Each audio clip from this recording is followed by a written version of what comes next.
I know, I know. It's been a while, actually. It's been quite a while, hasn't it, Anthos? An Overwatch stream that's not Pugs? Wow. Yes, so I will be doing VODs today, a couple of them. I'll be doing at least one. Val sent me one last night that I at least want to do. Thank you very much, Squeed. You know what? Where should we go today? Hanaroka? Hello. Hello. I have a Brewdog shirt on. Because we went to Brewdog Las Vegas and I bought a shirt there, and honestly, I've got to wear a dark shirt for stream, otherwise I end up white as anything. I'm probably already pretty white, but I end up whiter than this, let's say. Thank you very much, Squeed. Sorry, I just blew out my mic by opening a can. Almost got our first stream, baby. It's only a couple of months, dude. Only a couple months.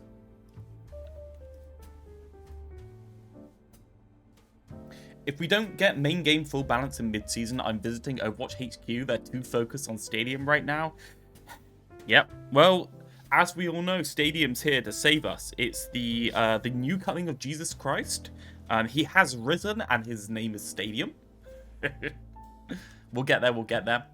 Basically, for this stream, I'm gonna look at a couple of things. I've got a stream plan. We got a list to go through. A lot of short things. Main topic: the absolute brain rot that's currently happening on YouTube. Have you guys noticed? Have you guys noticed the Overwatch glazing that's happening? Now, I'm a doomer. I like some Overwatch glazing, though, because Overwatch glazing is always in comparison to Rivals glazing. And do you know what? I think Overwatch, regardless of its flaws, is a significantly better game. But, a little bit of a problem, the Overwatch glazing is exclusively to do with things that aren't true. It's just, yeah. Anyway. I woke up, looked at Discord, and saw that the CEO of NTMR joined the OOL 6's tournament Discord, wanting to throw a team in. Now I'm scared. Oh no, we might not win with our arbitrary random team, yeah? Good evening. Good morning, random. Good evening. Everyone else. Is there any hope for Overwatch being balanced decently now that Stadium and Perks are a thing? Personally, to my taste, and this might not be the same as everyone else's taste, though I do think I'm right. I think my perception is always my perception, that other people have the same opinion, they just can't put their finger on it, right? This is the thing causing people to be unhappy, but people can't pinpoint it. My take is very simple, that Season 9 and the health pool increases and the DPS passive is making the game significantly less boring, significantly more boring, sorry, and there's not really much I can do into it without that being removed. So, like, that's just an impasse for me personally. I think Blizzard will never revert it, specifically because they put so much time into it, and it was such a big change. I mean, you look at the player base number bump. I may as well go to you look at the player base number bump for Season 9. So if we look at this real quick, so Season 9 is there, right? 15th of April. That is Juno, if I don't recall. This is Perks, and this is Stadium, right? What is this? Anyone know what 11th of November is? Was there a hero release there? August, September, October, November. Yeah, there's got to be a hero release. I can't even remember, honestly. My brain is screwed. That's 6v6. That peak there. Interesting. 6v6 started in November? Yeah, it's probably this peak then, from the 4th to the 11th, right? No, November the 12th was Juno. What was August then? What was the August hero?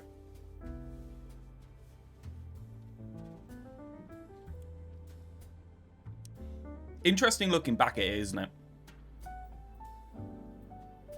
Only Didac can say Overwatch now. Man, there's so many narratives flying around about Overwatch, and it's really such a struggle. I mean, quite clearly, that's a big jump, and it continued to grow for a little bit. But this, like, couple of months have been disastrous for the game, right? By any means. Like, we do the big pump for Perks, everyone leaves. Well, at least, like, I'd say about half the people that came in left. And then it peters on. It's not necessarily going down, but then we get the Stadium release, and now we're back down to the same level in 2 weeks. It's like, oh, what's happening, man? Jesus. So let's go through a couple of videos. First off, let's go for Bellular made a video on Overwatch. Overwatch 2 is dead here. I think this is a bait video. From what I've seen, I saw it on Reddit. It's a secret Overwatch is actually doing quite well video buried in clickbait. So let's look at this first and see what Bellular actually thinks is happening, because it's interesting. He's a little bit more, honestly, he has a pretty even-handed takes from everything that I've seen from him. So let's just start here, and we'll see if Overwatch is actually entering its golden age.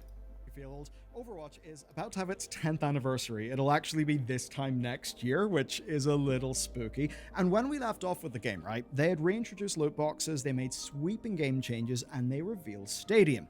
Of course, Overwatch 2 PvE will never happen. Don't even think about it. It's just not realistic. And with so much, they all lost their jobs. of their team being axed, it's probably also, well, quite impossible for Overwatch 2 PvE to ever happen. But all the stuff that they did was in an attempt to rehabilitate Overwatch. But for all of that buzz, since it all launched, I haven't really heard much. Didn't they reconfirm PvE? Not unless I'm going insane. And that is why I am here today, to work out what the hell has actually happened with Overwatch. Overwatch is a great game, but an awful product. That has been my personal TLDR for this one for a long time. The idea being that it's fun, but it's kind of busted by the circumstances of its creation, by the desperate business model stuff over the last few years, and lots of the trend-chasing brand collab skins. It's a hard one there, because, like, what is the game at a certain point? If the game's gameplay is bad because the balance is bad, because break happened, is that the game being an awful product? Is the game going into Double Shield for a couple of years being an awful product? I understand what they mean about Overwatch 2, obviously. Overwatch 2 is very obviously screwed by its marketing to start with. Like, it's absolutely screwed by its marketing. There is no getting off the ground with Overwatch 2 as a product. But in terms of the game, I think the game's about what it always has been, barring terrible metas. This is just a random local minimum of okay-ish, but not particularly inspiring gameplay in my mind. I don't know where everyone else is, but that's how I feel right now. That just make me feel old and out of touch. Not because I don't like the brands, but because I'd like my Overwatch to be Overwatch. And, you know, not be an advertisement for a bunch of other brands so everyone can make money. Anyway, all of that stuff did kind of piss players off, pissed me off. I don't think anyone's really pissed off about the collab skins. I've never seen any of that. I think all of the pissed off is the residual annoyed from PvE, right? Like, nobody cares about collab skins in a negative light, do they? People are generally pretty positive about collabs, especially casual players. I think this is just there's a little bit of game journo stuff. And pissed off players will not cut you any slack if you're a dev team. So it seems that's what they worked on first, getting the product part under a little bit of control. Now on that front, the Returnal loot boxes basically gave people an incentive to continue playing with only the battle. It's a difficult one, saying they got the product part under control. I mean, they've done a lot of things that are good for consumers, right? It's hard to say whether, like, of course they got it under control, but really what they were working with was an attempt to basically cash grab for everything with Overwatch 2's launch, where they basically took out all stuff that wasn't monetized and said, fuck it, you're gonna have to pay for everything. And then everyone was like, well, I'm not paying for anything then. if you make me pay for everything, I'm not giving you my money. And it just basically fell off over time. So saying that it's become more positive, yeah, like the monetization's horribly better for consumers right now than it was previously. That's amazingly good. But really, I'd say it's gone more or less to the level that I'd expect a game like this to go to. Maybe it's a little bit more generous than some games. I'm not 100% sure. Obviously, Valorant and that type are less generous, but they're more hardcore player base. You expect that. Rivals is about the same in terms of the amount of free skins it gives you. It's only a couple, but honestly, Overwatch only gives you a couple good free skins anyway.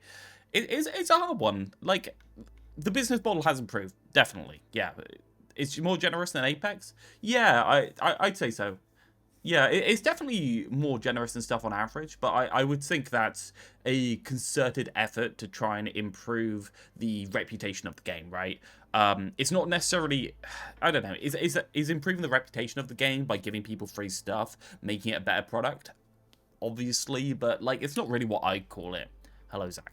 Pass as a payment. That's definitely a positive. Even the premium crossover cosmetics for WoW and Diablo are being included in the loot boxes as of Season 16. That's pretty good.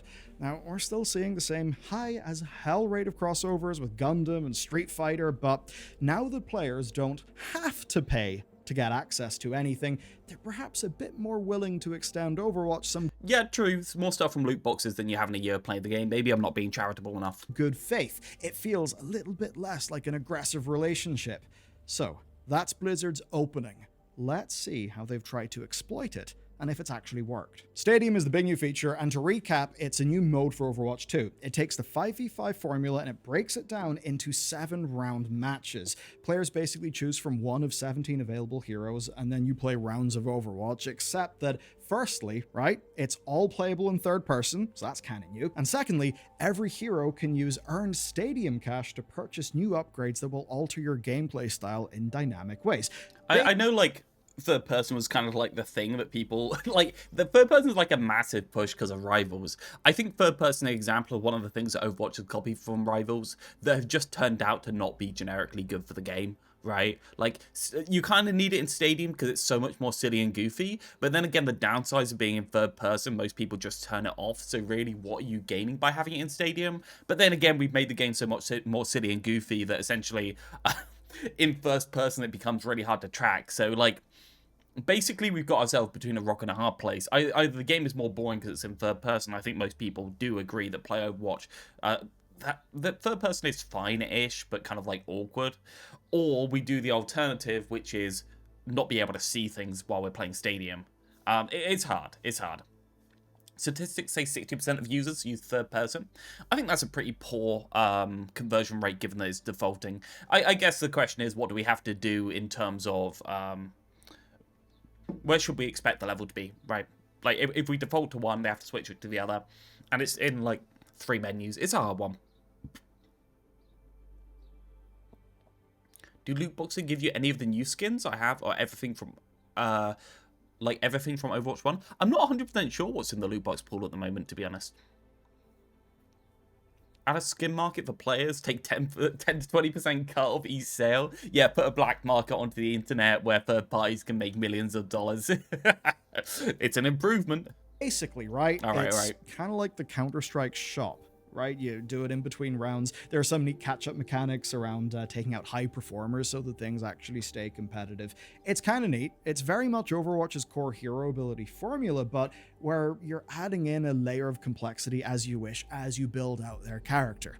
Now, to kind of explain this, Aaron Keller broke it down in terms of 3 player needs that they've tried to hit. The first one is more downtime, like literally the time in between rounds. And that's so that Overwatch isn't just this constant objective brawl that just kind of leaves you tired. You know, you need ups and downs, you need pace. It's something that Counter-Strike does real well. Yeah, 100%. Like, pacing of the game is a little bit too fast. I think they found that with Clash, like, straight away.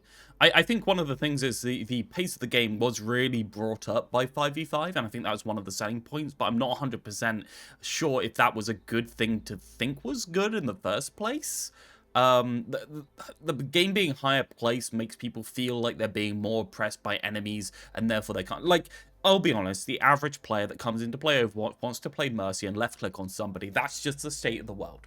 And that should be fine in the game, but it became not fine over time. So it's one of those where I'm like, how much was the changes that they made? How much was the actual pace increase? I think they made changes that made it worse, and they increased the pace at the same time, and that's why you need more downtime. In terms of Stadium, downtime is good. Downtime's interesting, in my mind.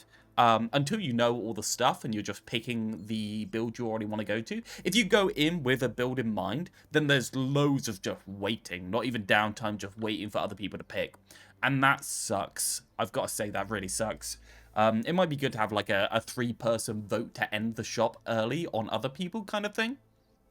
So they can like shorten it by to like 10 seconds if they actually want to, if 3 people vote. Maybe that'd be a good thing. Maybe it's too abusable and too toxic. But it's a difficult one. Yeah, it is a snore. And they're such long games because of it. It turns out you're just playing so little of the actual video game. And it's interesting that Overwatch 1 didn't really have this pacing problem. It had things like 2CP that were slow enough that you had a variance in the matches. Some matches were slow, some matches were fast. I don't know. I feel like Overwatch used to have all things offered to you, and now it has very little offered to you apart from speed and incredibly boring and nothing in the middle, if you get what I mean. Second thing is to emphasize strategy, and the third is a big one. It's to let you counter your enemies via your upgrade path for your character rather than just, say, swapping heroes. And for a lot of people, I have not played enough Stadium to know how well this worked in practice. Has anyone else, in terms of like, if I'm picking something and something else traditionally counters me, have they done well at this? I'll be honest, Stadium has not been something I've been interested in any way, shape, or form. It just seems to me to be worse Overwatch. So, yeah, it isn't very good. You just pick Zarya. Is that just, is that you being jaded, or is that actually true? Because I don't know. I haven't played enough of this game mode to know if it's been successful at the things it wants to do. I will say about Stadium is just broken, I'm going to be honest, because ability damage and weapon damage are two different scalings that are mutually exclusive, and therefore you always, by the looks of it, just build for one of those two things, which means the game mode by default just doesn't work, because you end up with about half your kit non-functional in every single build. And sure, some of your kit is more functional and some of it's a little bit more interesting, but like, it seems like you're always taking away something from your hero by improving it, if you get what I mean. I said the easy fix is to make every ability damage thing or ability scaling thing also increase your weapon scaling thing by about half that much, so they more or less keep up with each other. But still, I feel like Stadium's just, I don't know, I haven't played enough there. I don't really want to make big comments. We're going to look at a couple of opinions on Stadium today, so. Attack damage Reaper build makes the ultimate cosmetic. Miss simplicity. Yeah, I mean, in my mind, I'm a simple characters, complicated interactions guy. I always have been, so yeah. Any build you can counter, they can counter back and it becomes neutral. Yeah, I think that's a weird thing, right? We say people are countering, right? Orisa versus Zarya, right? I assume what we're implying there is Zarya counters Orisa by default, like that's what we're implying. Or maybe let's just use Orisa Diva, Zarya Diva as a example, right? Zarya Diva, what do you do in order to counter the Zarya when you're Diva? And surely the Diva just builds damage and other things in order to actually counteract it. There doesn't seem to be that many interesting interactions in my mind. At the very least, what I've seen has been poor. People, I mean, like me, I just have one or two characters I really enjoy playing. Being able to counter my opponents via upgrades without having to change, that's actually really good. So, this all sounds quite great on paper, and it's clearly a fairly huge feature, not just like a random new mode like Clash. And here's what makes it interesting. The reality now that it's actually live and in players' hands. Here's the stat that got me interested in making this video. So, over the first week of Stadium's release, it saw 7.8 million hours of play across 2.3 million matches, and that was approximately 50% of Overwatch's total playtime during that period. So, per playtime, this has had a goddamn humongous... On the first week, it was 50%. Is that particularly high? Right? Is that even that high? 50% of total playtime in the first week of it releasing with their big new mode? I don't know if it is, right? Because it seems like I'd say like 60 to 65% playtime would be the massive amount, right? Yeah, and the games are longer, so people end up locked in the game for longer. They'll say it's big no matter what. Yeah, well, Blizzard definitely have an investment in order to say that their new mode that they spent the last night, like, I think it's about 9 months on, is going well. But, like, is it? Like, is this a good number? I don't know.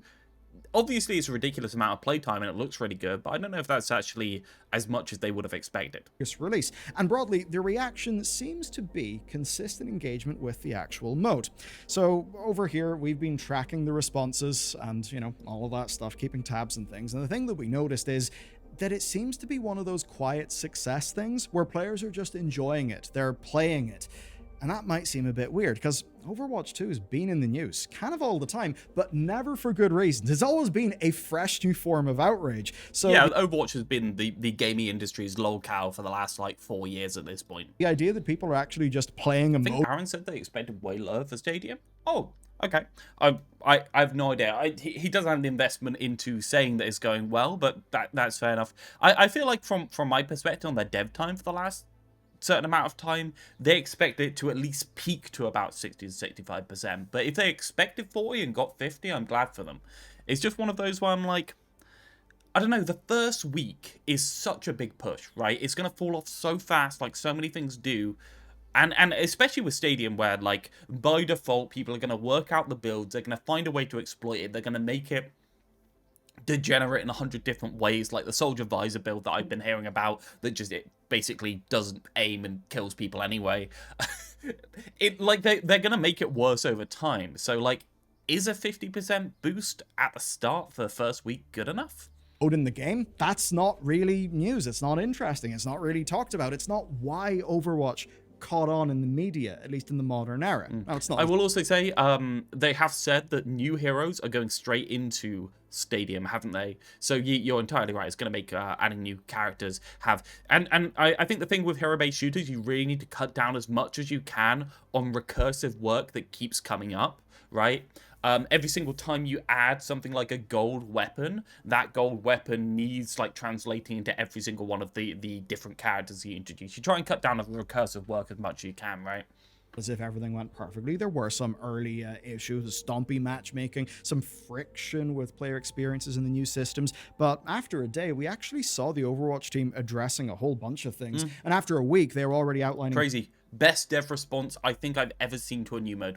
Absolutely insane. Changes. Keller then confirmed that a build importer and exporter is going to be coming into the game next season, so you can transfer builds alongside crossplay as soon as possible, which is quite a lot. And I think requests like this coming from players are a huge indicator of product market fit, and Blizzard's responses actually seem uncharacteristically, well, fast. They're not normally fast. They have been fast for the last 9 months, just nobody's been paying attention. And the reason why I think is real simple. Institutional power and backing. Essentially, this is a game feature that has got backing and buy-in up and down the chain. I mean that, like, structurally within Blizzard. So, in practical terms, that means that while it's not like there's an entire team making a parallel game, Overwatch 2 does have, and I just quote Aaron here, totally separate team of people that are solely devoted to working in Stadium. Yeah. Now, of course, there are shared teams like, map design, hero design, but basically... Flats called it. I feel like Flats says every opinion ever on every stream he has, so he's always going to call everything. It's a broken clock syndrome for the most part with Flats. He does say a lot of different things. Devs or hero shooters just keep making their life harder, and then we're awed at the fact they can't balance it. Yeah, it's one of those hard conversations. You say it shouldn't be this hard. Everyone else says, well, nobody can do it. Why is it so hard? And you're like, well, there's only 2 people trying to do it, and they both failed because they've done stupid things. And you're like, well, and they're like, well, the player base is never happy. There's always something else that need to balance back. And like, when you fix one thing, another thing pops up. You fix one thing, another thing pops up.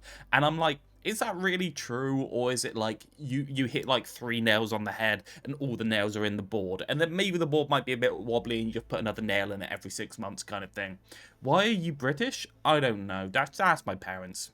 You get the point here. This is them kind of opening up a new front in the war.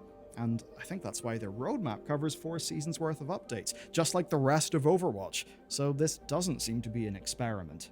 So far, by the way, that roadmap is new maps, more characters, more abilities, and sub-modes. One of those is a payload race that will come with 2 bespoke maps, which seems pretty cool. And what it looks like is a commitment.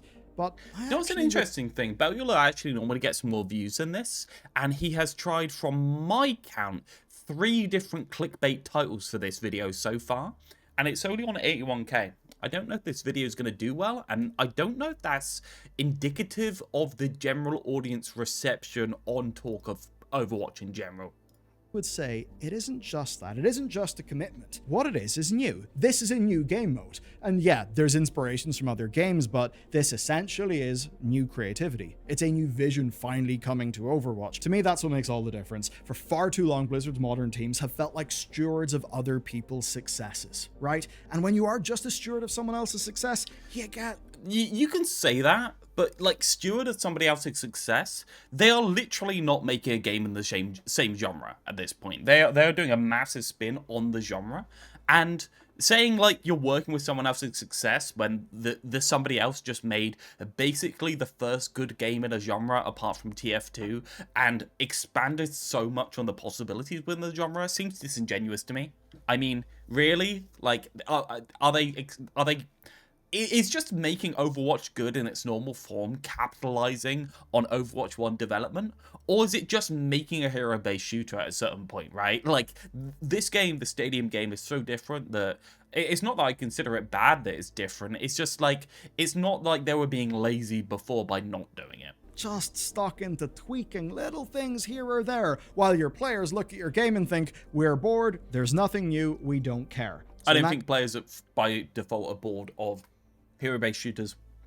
Rivals comes out, goes massive. That's not people being bored with Overwatch. That's people being turned off of Overwatch from the business decisions for the most part. And turned off of Overwatch because of poor decisions in terms of the game's balance and the game's playability. There's a lot of big decisions that have been made that people can't put their finger on. Like, I think 5v5 is damning for the actual enjoyment of players in a long period of time. I think that's just true in general. And I think that the Season 9 bigger health pools are causing an effect on people that they can't even put their finger on. So, there's been so many different missteps that really, I think a modern development team should have been one step ahead. How true is it? It's a hard one. Context, and with all the bullshit headwinds they faced, no wonder that's a team that is continually being a day late and a dollar short. But with this, they're creating something new that's of tremendous signaling value to lapsed players, because it's actually them moving forward on their own terms. Which is, I'll be clear, the only way that they will ever escape from the shadow of PvE being well and truly dead. Okay, you know me, if numbers exist, I've got to take a peek at them. So Season 16, and by the way, I'm using Steam numbers. From what we understand, Steam is a fairly tiny proportion of Overwatch overall. We're just using this as kind of an indicator. So, has anyone ever asked Blizzard the Steam versus Battle.net split? I don't know if anyone knows. Season 16 launched with a 60k peak, which is neck and neck with Season 15's 59.5k peak. And those peaks are actually of numbers that used to be their weekly norm. I mean, the overall graph really doesn't look good, does it? My one is the all-time, as of now. But as anyone in software as a service will tell you, churn is king, retention is king, and that's where this season is looking. At least you see the bit that he doesn't have, right? The bit that you don't retention have, is king, but is that bit, right? That bit. Oh, sorry, we're behind the. As anyone in software as a service, we're behind the chat. It's this bit here, right? This bit right here. That's the bit that Bellula doesn't have. That was the last week. And I know it's going into. Well, it's not really going into another Monday. What's happening on the 3 months graph? It's not good, right? Like, sure, like this is real bad, dropping down to 25k, but like. This is a Thursday going into the weekend. Like, it's probably going to dip up a little bit more, but like, it's not great. Especially with a whole new mode release. Like, this is Perks, and then straight back down. In fact, it's worse. It's doing worse than it was before after Perks. Like, significantly. Like, there's a little dip lower than Perks. So Perks actually brought it back up to a level, then it dipped back down. I'd say this is a game really struggling to keep constant retention. That's my finger to the wind. That just as many people are coming in as leaving, no matter what they do, and they're really struggling. Not that Stadium's been this massive success story. You add on that extra tick down, that completely changes the story. Hoover, half a year. Yes, it's been way too long with you. Go away. Thank you, dude. Very much appreciated. You're very kind. Thank you for spending so much time with me. It's a difficult one. Will tell you, churn is king, retention is king, and that's where this season is looking, at least initially, a little bit different. So, you know the way that movies are tracked in terms of their week-to-week box office drop? Well, Season 15's week 1 to 2 drop was 41.66% in peak numbers. Season 16's is 33.19, which is drastically lower. But there is a problem, that's just peak numbers. If you're to ask, what about the averages? Well, the data is early, but at least right now, the average player numbers do seem to be stronger. And overall, it is too early to call this a success, but if retention numbers appear to be... Sadly, it was about, it was 1 day ago, so you didn't have this week's values yet. Yeesh. So it's not exactly true, is it?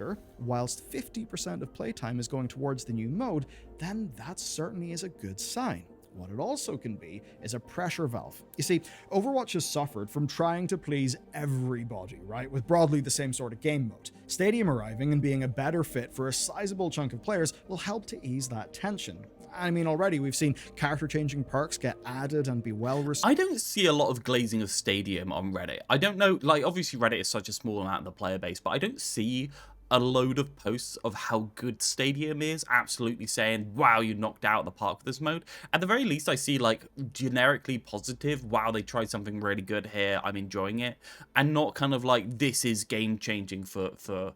I see a lot in YouTube comments, that's an interesting one. Because like, from my finger to the wind, from what I've seen, there's the reception is positive, don't get me wrong, it's always positive for something new, but it's not like, knock my socks off kind of thing. Interesting if YouTube is different. I might be biased there. Plus patches to introduce and adjust those things as the feedback comes through. That's fairly agile looking, pretty good. Meanwhile, over in Ranked, well, pick bans and map voting have seemingly reinvigorated some interest. Not a transformational amount, but hey, some. And across both, there's now a 6v6 queue that's attracted a 25% pick rate, and so it's actually getting to stay around after a few months of testing and tweaking. Who goes on Reddit for positivity these days? Well, Reddit is all echo chambers, and you get positive and negative ones. Now, none of those things are generating the buzz that Stadium is able to generate, but what they do kind of represent is the foundations being stronger. And that's probably all playing into why Blizzard have opted to bring BlizzCon back for 2026 and not 2025. Nothing impacts the future of a game more than the conditions under which that game is made. So, why did Overwatch 2 happen? I think the answer is, in many ways, tension. Because on the one hand, the Overwatch devs wanted to crawl themselves towards their cancelled MMO called Titan. On the other hand, Bobby Kotick was personally invested in pushing the Overwatch esports. That was a recipe for disaster. Now, though, we have... I don't think Overwatch esports pushing was a... Like, looking back, was pushing Overwatch esports a recipe for disaster? Obviously, like... Let's bar off COVID, okay? Let's just call COVID a wipe. That would have killed it regardless. If that didn't happen and Overwatch continued to be developed as a game, right, just into the future, the same level of input, do you think that was a terrible idea from Bobby? I don't get me wrong, I think esports is a bubble, and it always has been a bubble because it's only basically propped up, well, it was propped up previously by big investors buying into something that is a new NFL or something like that, but I think it would have been a disaster regardless because of that fact that it's so hard to monetize and other stuff, but I don't know. I feel like the game, and especially back then, it wasn't crazy for Bobby to be putting stuff into it. Like, it wasn't crazy for him. Like, you can say the way he did it was bad, but it wasn't insane to me. I don't know if that's just me being weird, but I don't know. If they just kept developing the game, maybe things would be different, I guess. Of a new, perhaps slimmer Team 4 that at the very least is not left cobbling together a sequel from components of a dead PvE game that they tried to make without proper support from their C-suite. Because that's how Overwatch 2 happened. They cobbled it together in no time, and this is all happening without C-suite. I don't think you can say that the Overwatch 2 and PvE was attempted without support of the C-suite.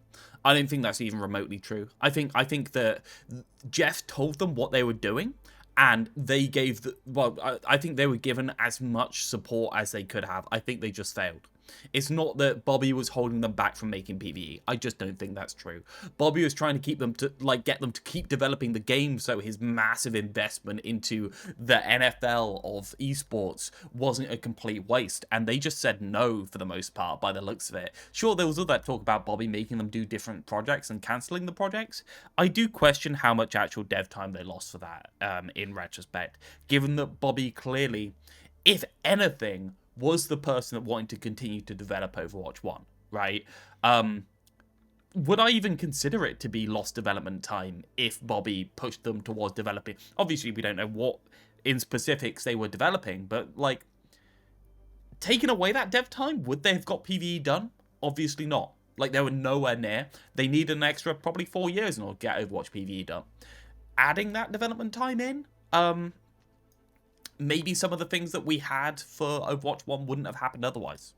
Mandates around esports, which, to jog your memory, was absurdly overhyped at the time and was something that Bobby Kotick had, Eye of Sauroned himself over to and seemingly latched onto from a lot of reporting. Seriously, people on the Overwatch team really seem to have hated Kotick. And while many of those staff members will never see the thing that they wanted in the game, at least to me, Stadium... Well, the people in the Overwatch team that hated Kotick were by and whole failing at making the game that they wanted to make. So I'm not very surprised that they hate the CEO that's basically trying to get them to make something different if the thing they're doing is failing. I'm sorry, like, I'm not very surprised. In retrospect, Kotick is obviously a ghoulish businessman who just does whatever makes him money, but at the very least, his idea of what would make him money was the continued development of Overwatch 1, and I think most of the fans would agree, for the most part. Like, it's a difficult one. I think PvE was mistaken from the start. I think it was a cool idea from the start, but it was quite obvious that they were, like... They weren't one time out on the amount of stuff they needed in order to make PvE. They were kind of like an order of magnitude out on the amount of resources they'd need and the amount of time they'd need in order to actually get that to be realized. And maybe it's just remote working in terms of COVID. Maybe that's killed it. I don't know how that would kill it. Like, unless it's just mismanagement again. Like, it's hard because it all comes back to mismanagement of the PvE project, right? And I'm like... Every time I hear that Kotick was ruining the company and ruining the stuff that Team 4 was doing, I think, what were they doing? Like, what's happening here? Like, what were they... They didn't make anything, so did they ruin anything or not? It's hard. It's a hard one without seeing behind the scenes. Is this new team progressing from stewardship to authorship?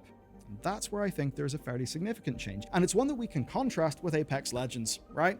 Because Apex feels like managed decline. And the best way to dispel feelings of managed decline, funnily enough, is to ship new content that doesn't feel like it's an old thing that's been cheaply thrown into the microwave. In shipping Stadium, that is what they have done. Now, this is by no means a guarantee that Overwatch 2 line go up and it's all going to be good in the future, right? It's not a guarantee of that. But I do think it marks a changing point. And if you want to understand just how bad EA's situation... Is it? Because that's Apex's graph, right? Like, seems to me like they've done pretty well. I mean, like, sure, it's gone down, but, like, there's plenty ticks up. That's not like I've released something, it's just gone up suddenly. Like, this is a generic tick up over the last, 3 months. It's doing better than Rivals on average. That's very true, yeah. If we go back into charts here. Where is Rivals? Well, he's down there. He's down there. Yikes. Yikers. Oh dear. So I actually expected it to still be at 150k. 92k. So Rivals dips a lot lower because it's not very popular in Asia. So Rivals has a very low dip, but a higher average, if you get what I mean, or the higher peak. People normally go by peaks. But I'm going to be honest, the dip's probably the more accurate thing for the stable player base, since you don't get an average amount of people online. And then there's Apex Legends, right? Even by that, 141, 241. Like, Jesus Christ, what are we talking about, guys? Like, saying Apex Legends is a managed decline is such a difficult thing to say. Like, is that true? Like, is Rivals a managed decline 6 months into its gameplay? Fucking obviously it is. So what are we talking about? Like, is this a good graph for anyone? Is anyone...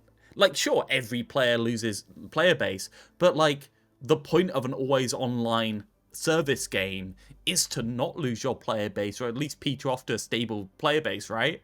Like, what are we talking about? Or, like, what is this? What's happening? Seriously. It could be a lot worse, at least. Oh, of course it could be a lot worse. They're making a shitload of money. Like, Rivals are still doing okay. I would say that the bones of a hero-based shooter does not deserve to be down here, though, if it's made properly. That's what I'd say. I feel like I feel like they screwed up a couple of very fundamental things, such as the rank system. I think that's more than the gameplay. Like, obviously the gameplay I think is pretty bad. But I think the average Joe playing 3 hours a week doesn't really feel that for at least 6 months. But the rank system, the third time it updates and you have to grind back up, Jesus Christ, that turns people off fast. It's a hard one. Apex's, I don't know if that's true, dude. Situation is, and why the Apex Legends players are very much not happy. Well, watch our report on that situation next. It's so interesting where sometimes people look at the player base numbers and then don't look at other player base numbers selectively for some reason. He looked at the Overwatch player base numbers and he was right about them when he did them, but I don't know, man. Like, I'm still looking at it and I'm thinking, is this good? Like, is this any better than it was a couple of months ago? Like, we're competing against... What are we competing against? We're competing against January, like, in terms of numbers? That's not great. Year ago? When was the last time it was this low? Aside from that January. Not here. That's 34 we're looking for. Last time it was this low was... I guess February last year.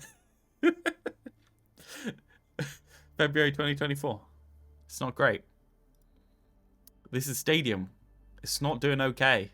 It's doing fine, don't get me wrong. It's like it's a cool mode. I'm glad they made it, actually, in retrospect. But it's only been 2 weeks and it's falling off massively. With that in mind, I think the next one to naturally go on to is a Flats Ramble. Don't you think, guys? I think this is probably the next most interesting thing to put on. Flats sitting in a training mode, staring at a wall, as is his natural state. That is the sexy based Flats. Nice 50-minute Flats yapping sesh. Yeah. Is Overwatch 2 entering another golden age? With respect to what we just saw, is it entering another golden age? Oh, chat, you know what? Dude, I've been wanting to do this for a while. Chat, feels good to be back in my spot. It's a very interesting week in the gaming world. Marvel Rivals is his game volume going to be way too loud so it deafens you compared to his voice? Is currently imploding and going on strike for many reasons. It's kind of funny to watch and witness. I'm not going to talk about that, though. I haven't actually covered the Marvel Rivals going on strike. It's a support strike. Nobody wants to play the role. I would say because the role's horribly boring, because they made the entire role attention-based. So it's actually very stressful and very demanding to support players, I would say. Rivals is actually quite demanding, not in terms of the types of things you were doing or the skill expression, but just the amount of attention you have to pay to the game in order to hit people at the right time. Because you lose attention on people for like 1 second, they vanish instantly. It's really punishing in a non-rewarding way, in my opinion. And also it forces you to just stand on main for the most part, because so much of your value comes through ultimates that you essentially just need to farm. So people have stopped playing support.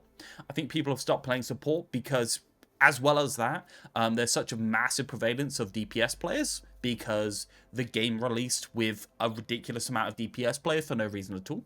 Because, who knows, they didn't learn the lesson from Overwatch's launch 9 years ago. It's not particularly hard of a lesson, but I mean, releasing with barely any supports and tanks doesn't do well for your support player base for the most part. It's a sucky one. Anyway, yeah, so rival support is an interesting one. They don't want to play support because WoW players don't like playing priest. Oh, yes. It's to do with World of Warcraft tanking. That's what it all comes back around to, right? People just don't play tank because they don't like tank in World of Warcraft. It's not because there's less of them or less variety in them. No, there's just no tanks on WoW. That's what it really is. So Rivals is partially imploding due to open queue concerns, and the open queue concerns are caused by their own bad planning and basically lack of attempting to plan, in my opinion. Still can't believe they released the game with so many more DPS compared to support and tanks. Such an easy lesson that should have been learned from Overwatch. Absolutely bizarre. Called out the moment it released. Nobody else said anything. I have no idea what NetEase was doing. It is completely insane that they thought they could support an open queue player base without putting more supports in. It's just insane. I see the other thing about supports is that the average player, the average low rank player, I said earlier, wants to play Mercy and stand at the back of the map, and Rivals does actually provide that playstyle to low rank players. They just provide it in a much more demanding way to their attention, and they also demand it in a way that gives them no variety aside from that. So Rivals actually did very well for the first, like, I'd say 3 or 4 months with support player bases, and then they dropped off and people realized there was no variety. I want to make a quick note of it, because it'll be important later. Something that's been on my mind recently is 2 things. But let's start with the first one, because I think the first one's more important. The first one is, I think we've entered a new golden age of Overwatch. Overwatch is potentially right now in the best state it's ever been. And it's not even close. Yep, sure. In what regard? Better than the launch of Overwatch 2.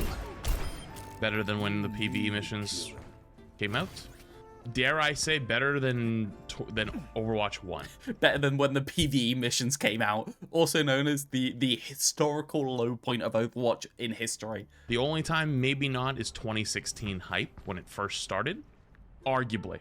But in numbers of player-wise, I wonder if it'd be giving it a run for his money. What? Flats, what the fuck are you talking about? I have not pre-watched this. I did not expect this. What the fuck is he on about? What's happening?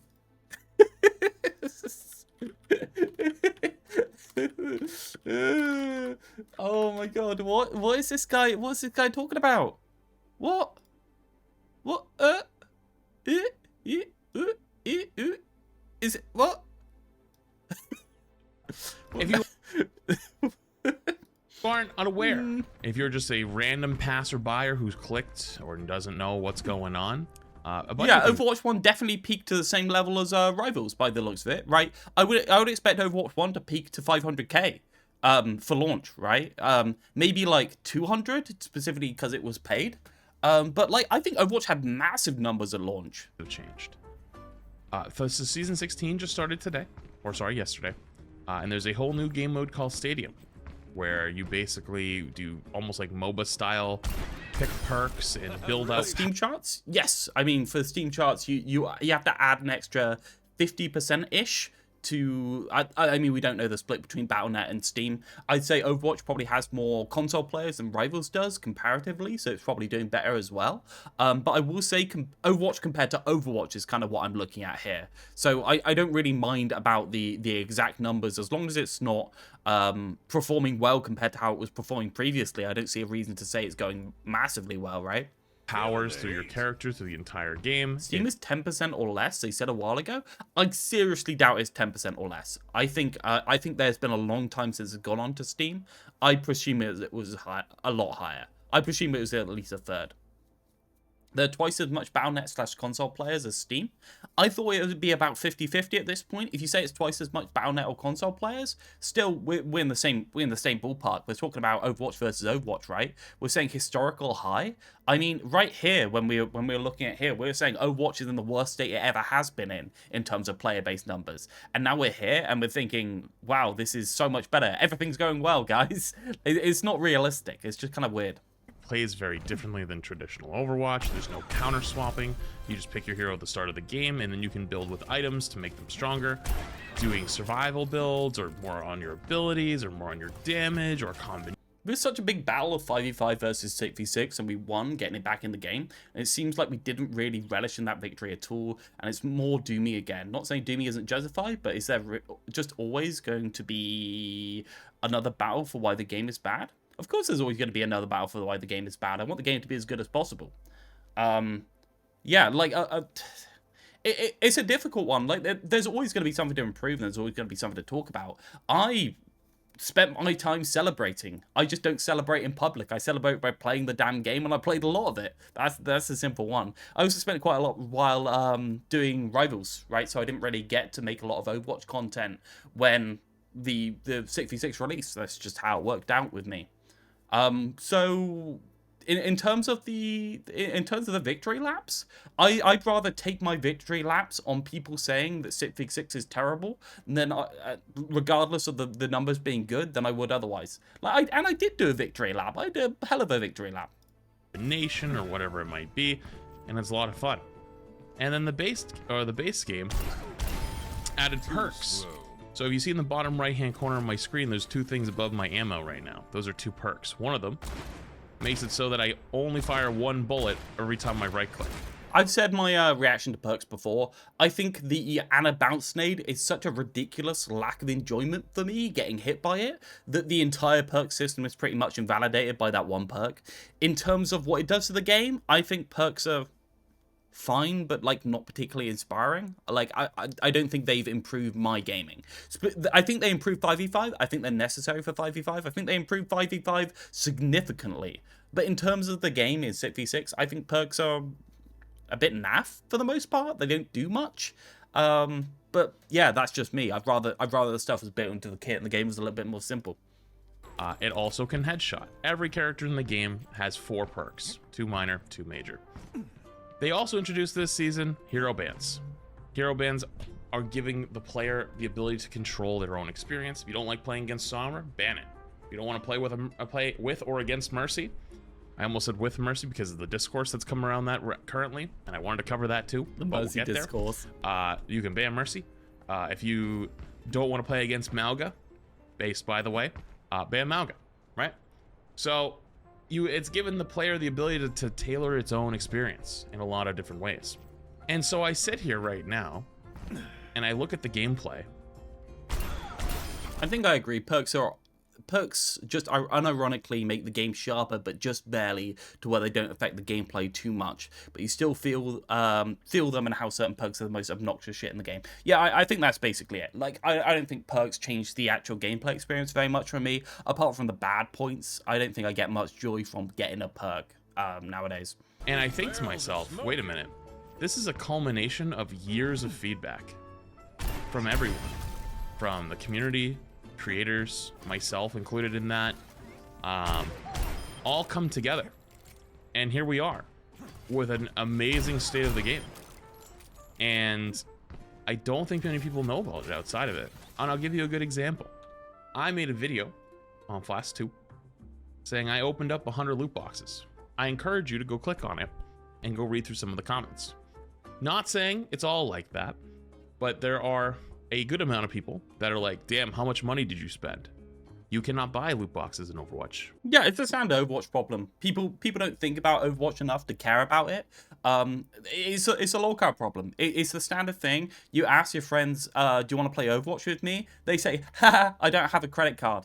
And then they just go on with their day, because Overwatch is not a serious game to most people, and it's going to take a long time to get back there. And I do appreciate Flats saying something like this in his title in order to prompt just kind of like how good he feels the game is. But I think using player-based numbers is very obviously not a good argument for him. I think he should be talking about the actual gameplay experience. I think the player-based numbers reveal that Stadium has not been a great success in the way that it was, or that people think that it is. I think this also reveals that perks have been, by default, just an okay-ish system that have done basically barely anything compared to Season 9. Season 9, which is there. I think it's a difficult conversation for the most part. Like, the game is probably in a better state than it's been in a very long time, but there are still non-small but massive niggles on the actual gameplay that make it just worse for me. As I said, like, I think the bigger health pools, DPS passive, make the game so much more slow and so much more clunky, and I can't really enjoy the sharpness in the way that I did before, right? I can't enjoy it. You could technically go to China. I think China can buy loot boxes. So maybe if you like change your account to China somehow. But you cannot buy loot boxes. You earn them by playing the game. And so a lot of people were like, damn, how much did you spend? And one, I don't even think people know that loot boxes were back, because that was one of their biggest talking points for years. One of their biggest hold the flag in the sand, like, I hate this game because they took this away from me, and now it's back. Yeah, I think I agree with you, Rez. 5v5, Season 9 perks and bans all make the game worse. Obviously, add on to that 6v6 being open queue, and I think there's definitely things to fight for, and there's things to make the game better. I don't think the game's in an awful state. I just don't think clearly people know that it's in an okay state. And I think that there's a number of things that aren't eminently feelable or placeable in your mind that are making the game worse, that people just can't put into words when they come back and try it. And you know what? It's arguably in just as good, if not a better state than it once was. Some people might want to buy loot boxes. They might want to buy them, but like, regardless though, they're back, right? In a free-to-play game. And so I sit here and I wonder a few things. Number one is if my prediction is still going to come true. If you don't know what my prediction is, I never made like a formal video on it. I've talked about it like here and there, but I made a prediction back in January that in 6 months from now, Rivals was gonna f up, and Overwatch, if it continued to do all the good things it was doing and kept being on the path that it's going. In 6 months from now, Rivals has not changed in any way, shape, or form since launch. Flats. Just to be clear. Like, it has not changed in any way. It's exactly the same as it was 6 months ago. In fact, I'd say it's actually better than it was 6 months ago.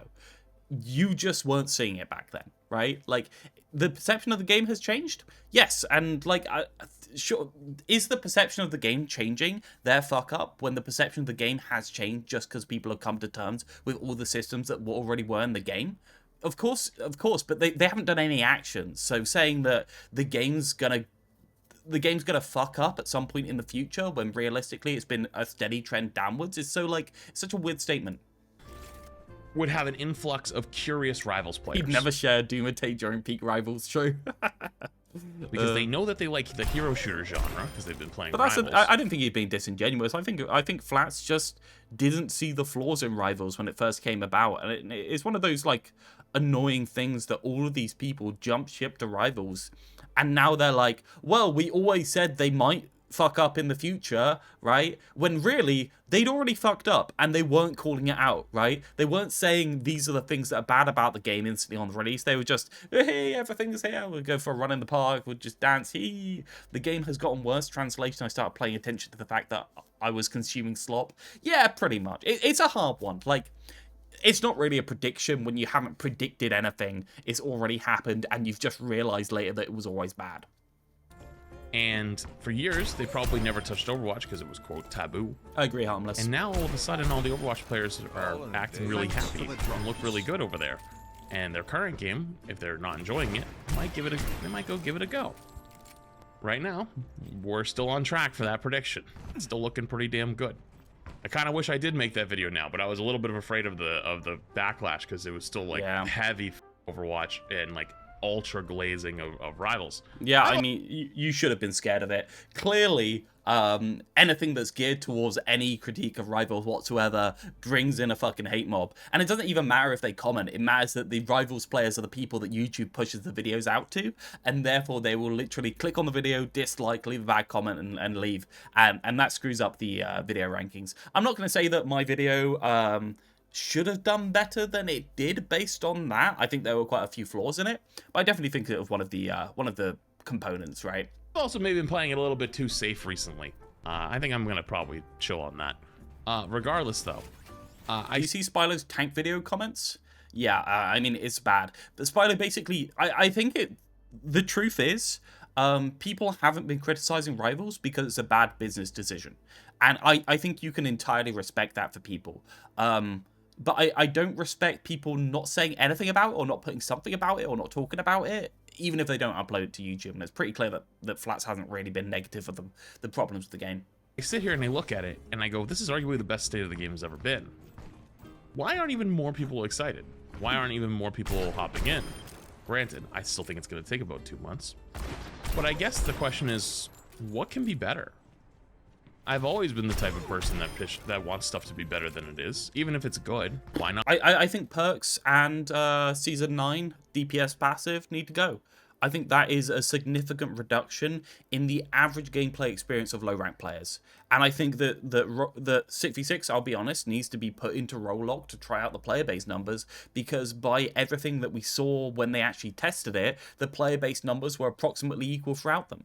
I think the game needs to get some focus as well. You cannot split your player base into 3 different modes and expect the queue times and the match quality to be good in all 3 different modes. It just doesn't work like that. You can't keep doing that. You can't be Call of Duty releasing paid map expansions, splitting the player base 4, 5, or 6 times during like a year. You just can't do that, because what happens is you get worse and worse match quality. And even then on Call of Duty, the match quality didn't matter at all, because it was bad match quality was fine because you were just stomping idiots. It's a hard one, right? You need some focus in your game. They have too many balls juggling, and they can't keep them all going and keep them all feel competitive. Reason why people aren't playing 6v6 is pretty obvious. 6v6 has 20-minute queue times the moment you get into the high rank.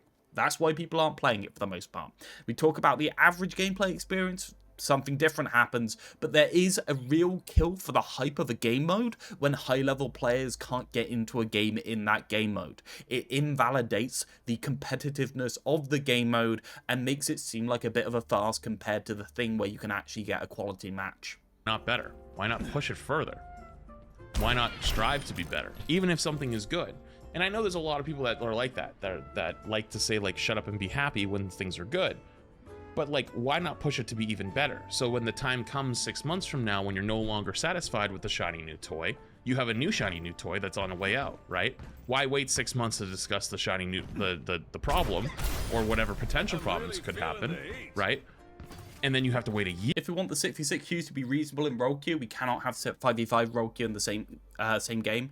It's not going to work. Yes, and I think the simple fact is that there are so many design space limitations based on 5v5 in terms of what the devs can create, that they need to get that acting gear, make some more interesting stuff instead of tank that stands on main, has a lunge to get to angles, and has some sort of damage mitigation slop like Hazard. But that's a conversation people aren't willing to have, because everyone loves Hazard in the community. Because, I mean, for the most part, people don't... It's a difficult one. Hazard is a great competitive character, but not a very good casual character. He's just kind of boring for casual because it's more of what they already have. Where is my RTS character in Overwatch? Where is he? It's one of those things, right? Get some innovation into the game, get some more interesting stuff into the game, and maybe people will come back to it. And go to the format that's most permitting. They're not getting rid of 5v5 Rollock over 6v6 Rollock anytime soon? Of course not. Oh, yeah, of course not. Of course not. Define RTS character that plays from a MOBA-esque view of the game. Doomfist style, over the head, goes, maybe like...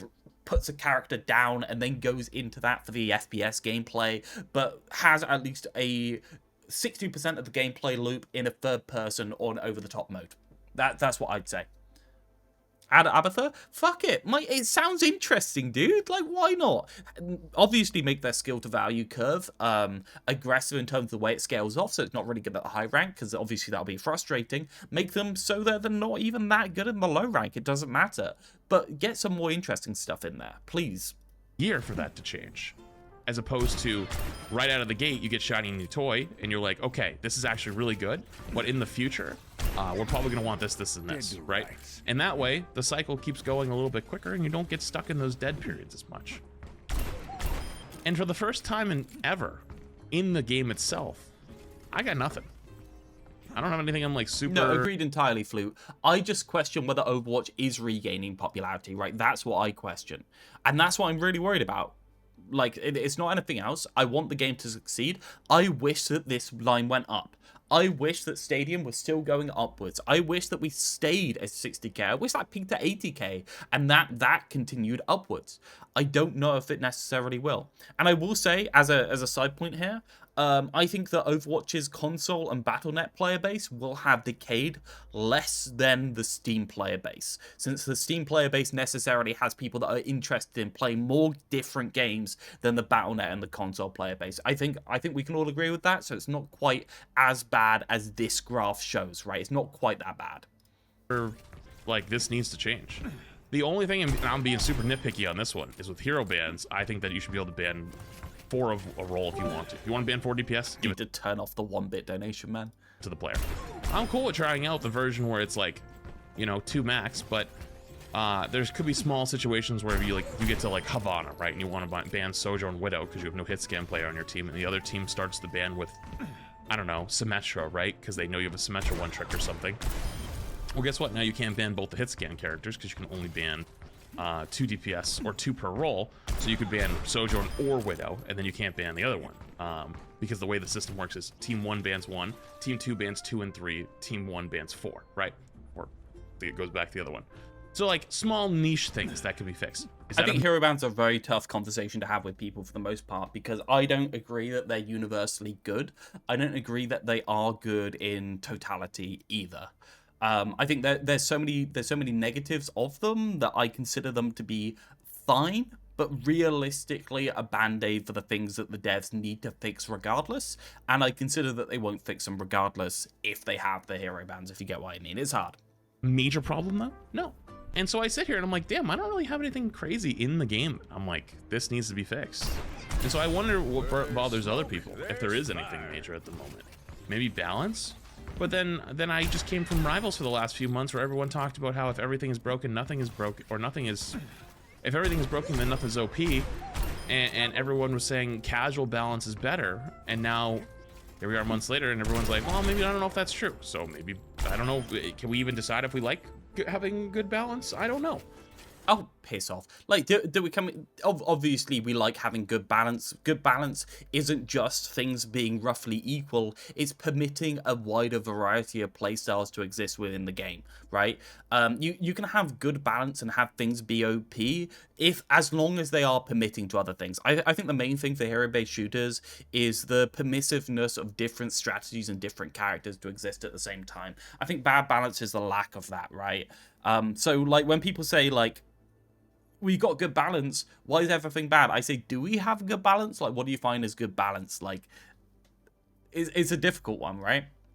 My only big thing is outside of the game is it's finally time for Blizzard to reach in their pockets and pull out the cinematics. I think they are it's around time. there. Wasn't there some sort of announcement on that? I feel like they're doing a Netflix show or something like that, aren't they? Okay. If you go back to old 2016, back in my day, there was like 3, 4, 5 cinematics a year. Oh, it's a bit difficult. Nothing. It's a bit difficult, Flats, considering that they laid off the entire cinematic team in order to do it out of house. To be fair, the cinematic team at Blizzard always was one of those weird kind of like spurious concepts that I think I've talked about before. Very hard to argue to the C-suite that a cinematic for your game is necessary, or the cinematic department in general is necessary, when they cost such a ridiculous amount and have a kind of like a nebulous value in terms of return. Nothing for Overwatch anymore. And I don't mean the lesser quality ones. Nothing, no offense. I'm totally fine if you like the art style. I thought You write your patch notes and show them to me from Avril? Yeah, 100% Avril. I'll show you my patch notes. We actually have an entire code for it called FSJQS. There you go. That's my patch notes. I have done it. I've done it. like the Juno There's some things we can't do, sadly, but I've done it. cinematic reveal was, in my opinion, not as good as some of the old cinematics. 15. Just didn't feel to me Yeah, because same- Blizzard aren't making them. same No, standard. Avril's not here. Avril's probably never going to come in again after he got upset. I am going to upload the Avril beef video to YouTube at some point.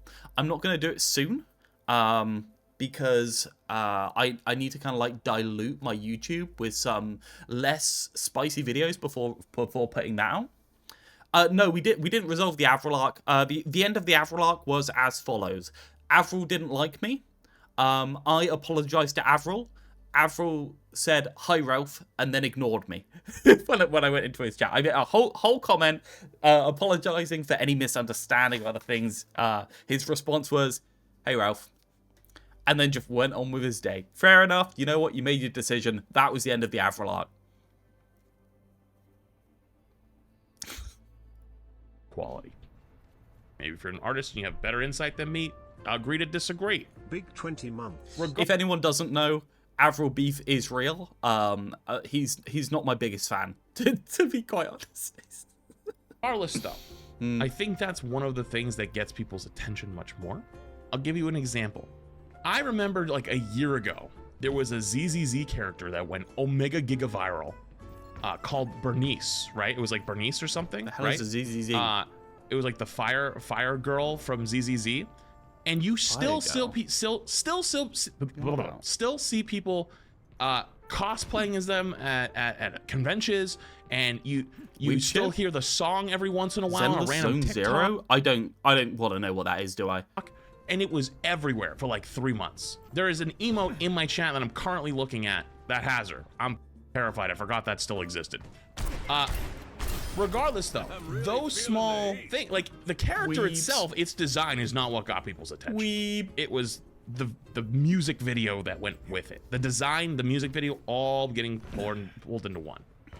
Overwatch could do that. It has the characters. It has the technology. It just... Yeah, the answer always was get your fucking gaming gear, then pull people into your game. That was always it. I'm not sure if Overwatch quite is in gear. I think Overwatch is as close to in gear as it has been for a very long period of time. But until they sort out their format problems with... I think they're really... And I don't think this is doomering. I always said this. The more that you split the player base, the more problems arise. And not having a clear direction on what the competitive mode is very problematic, especially when it causes a portion of your player base to perceive their mode as non-competitive, especially in Stadium and especially in 6v6. You need a mode, even for casual players, they get some value for the thing they are doing being perceived as competitive, because that's the onboarding ramp into being a long-term player of that thing. Like, there's a very significant portion of the community, I'd say about 2/3, that will not onboard into a game and play it for a really, really long period of time if it does not have the perception of improvement and skill to value ratio and the ability, like the prestige of being seen as a competitive game. I think that's very true. Regardless of the fact that people will tune into it, people will tune into it, play a bit, and go out. I think long-term player bases, especially in this day and age, really needs some sort of perception at the very least. They could keep Stadium as a 5v5 mode due to performance and make 6v6 a main core format. That would be the only way they could do it. I don't think they will, though. I think we're in a situation where we're going to be with 3 different modes, with a player base split between them and no good matches on either of them, or at least only good matches on 5v5, in which case we're probably at about the same level as we are in 6v6, as long as the match quality doesn't go down or the queue times go up. It's hard. How is 5v5's queue times at the moment, out of curiosity? How are they doing? 5 minutes support? Oh, that's the wrong button. 5 minute support. How's I think quick play is always good, right? Quick play is always, yeah, quick play is always about even. Have you seen where Tank 5v5 leaderboard is at? It's really low. That's interesting. Do you think they've raised the diversity of tanks? Do you think they're queuing the high rank lobbies with 2 low rank tanks on the teams to balance out for the average of the high rank, so it's more or less even? That's an interesting one. Doesn't have the content. It's not put out. Like, they don't make it, right? Like, they can't, the structure is there, the base is there, right? But like actually making the cinematics and actually making all of the footage, it's currently not there. Performance squeed, it's a hard one to say. I mean, Stadium is performing badly. It's pretty obvious Stadium's performing badly. They have said they're going to improve it, so I would just assume that the majority of the performance increases aren't for any greater goal apart from improving Stadium. I don't know though. I think if Overwatch wants to go to the next level, that's probably what it's got to do. Other smaller things, if I had to say anything, would probably be like the ability to buy old battle passes, where if you wanted to buy an old battle pass and let them complete it, like if someone buys a battle pass, let them complete it whenever. Granted, Overwatch's battle pass system is pretty forgiving in being able to complete the entire thing by the end of the season, But like, why not, right? I think that would... I think this is probably the period of the most doomery mindset right now, because I don't know about you guys, but I don't really see a way out of this splitting player base in order to make the game better, because I do not see any situation where 5v5 role queue gets removed from the game. And I think that is the only thing that can happen in order to make the split player base problem better. When we asked for 6v6, we didn't realize 6v6 was coming with Stadium, and that would split the player base into literal 3, and we didn't realize that the queues, in terms of the queue quality, was going to be so bad because of it. So it's a really tough situation they're in. I do think the game's in a good enough state to do a big marketing push. I do think that. Don't get me wrong, I don't think the game's awful, but I also think that there are a couple of things that they just aren't going to revert or change that aren't making the game any better in the majority of the format, 6v6 or open queue in general, and are just making the game generically worse, right? I think Season 9 and DPS passive are necessary for 5v5 to function. I think that perks are necessary for 5v5 to function. I don't think they make the game average gameplay loop for the casual player that much better. I think they make it about the same as perceived by the player base numbers. It's a struggly. It's a real struggly. I think they're necessary though for 5v5. So we're left with two different game modes that aren't necessarily getting the same, well, the support that they need in order to be the best version of themselves. It's hard. I think this is the best version of 5v5 role queue we've had since 5v5 released. Can we all just agree on that? I think that's pretty obvious, barring balancing concerns with Freya, who's just new. I think that's pretty obvious. I would go pretty far in terms of good faith with your community. October 2020 patch is coming. You think people are going to unite? No, I don't think people will care. For the most part, I think people won't be able to perceive the reasons why that mode might be better or worse, and they will just be they'll see double shield, they'll go the other way. Even though October 2020 is the non-double shield patch, they'll see double shield and they'll go the other way. That's my perception. I don't know about anyone else. With that being said, though, it's weird. It's weird to not have... It's not weird to have a whole lot of like, oh, like this is a big issue. There isn't really any big ones at the moment. You know what I mean? I think that's pretty good. Yeah, there's some small ones like Malga if he's OP. Well, yeah, Malga meta sucks. It's so funny, like, if there's no issues, does Flats think that a stable game with no issues should increase in terms of player numbers, stay the same, or lose player numbers, out of curiosity? Does Flats think that there will be no turnaround of player-based numbers without the game doing a massive marketing push, regardless of how good it is? Is that what we're really saying? Or... And it's so funny because Flats has also been this guy that's doomering so bad about Overwatch that he hates every aspect of it. I'd say about 4 or 5 months ago, he was actively... do you remember when Flats tried out 6v6 and essentially was just full-on feeding, saying it's awful? Every single... like, just constantly.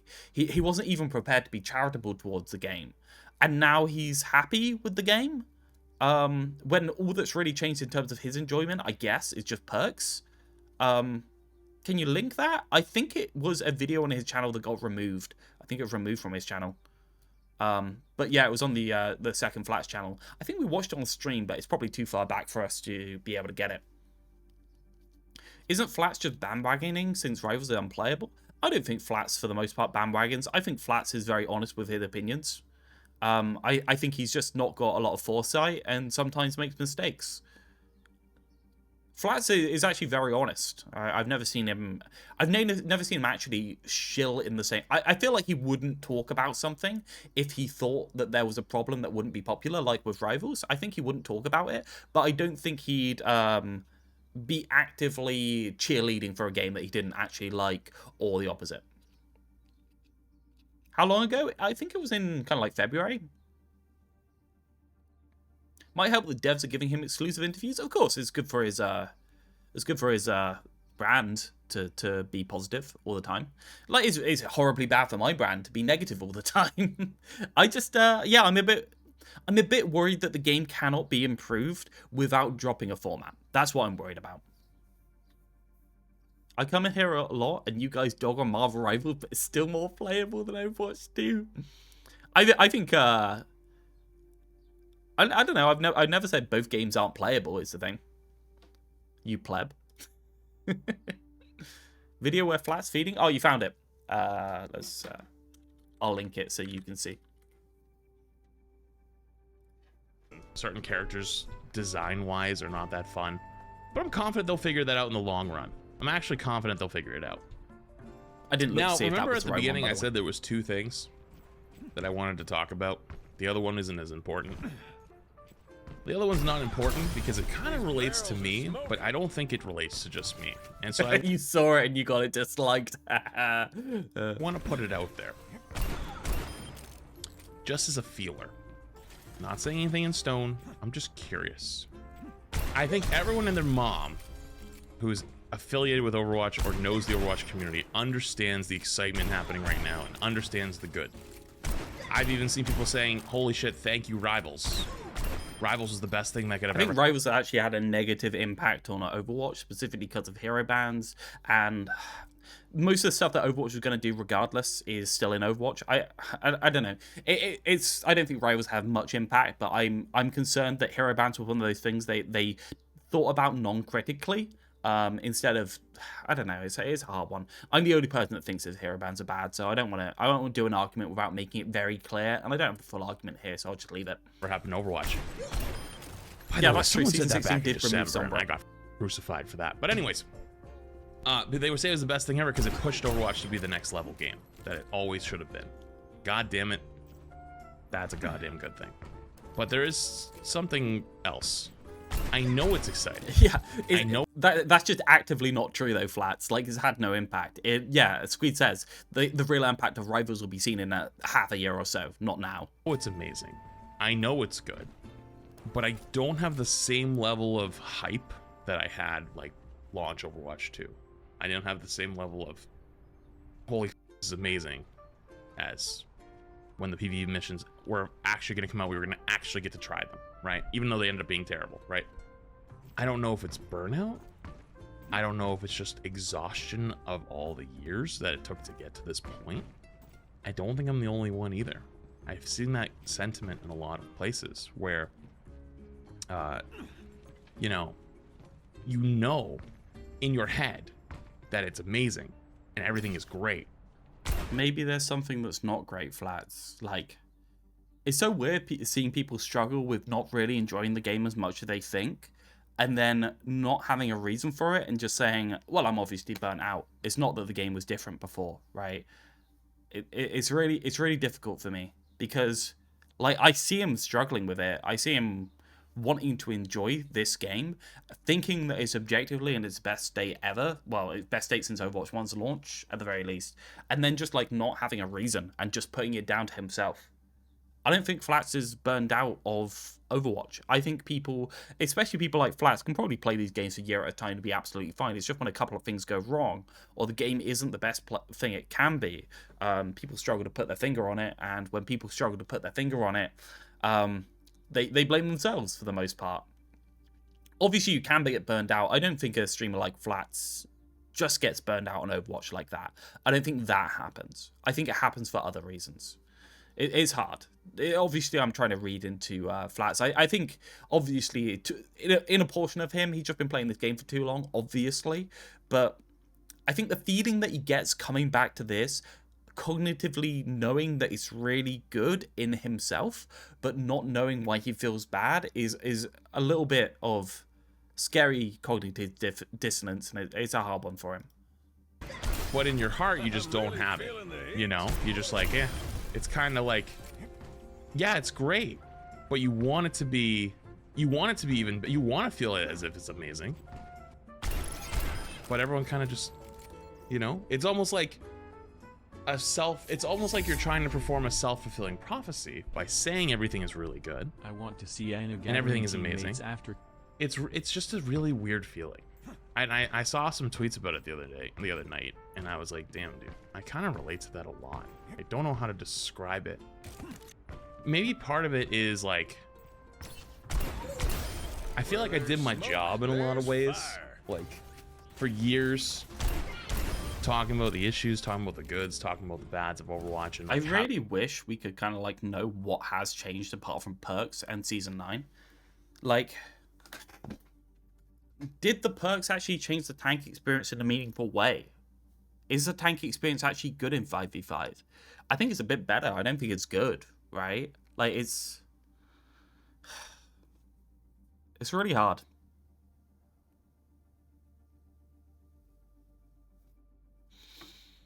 Hero bans mask the problems within the game that should be addressed. I'll shorten your comment to that, Flute, since I don't want to try reading through medical terms. Yeah, obviously that's the point of them. I think anyone would agree with that. That's the point, but there's still the problems behind the scenes, right? And the problem is that even the people that enjoy playing the characters just can't, right? It's so hard, so difficult. We could have so much better, and it should have been so much sooner. But compared to Overwatch 2 entire timeline before this point, I can't say this isn't the best we've had it thus far. Yeah, I agree entirely. Season 9 needs to go. Why isn't he talking about it? Because Season 9 is only on my radar. It's not on anyone else's radar. Nobody else even considers the higher health totals and the DPS passive to be negative. Find me somebody that talks about it. Go on. Like, just find me a person that has actually mentioned it. I'm always 4 months ahead of the average player. How do we get to like a state where we're actually, you know, where things are good? Like, how do we get there? And like helping be a part of that process. And now that we're here, it's like a whole year of flats. Okay, we did it. Just a matter of we did it. You know, we got it.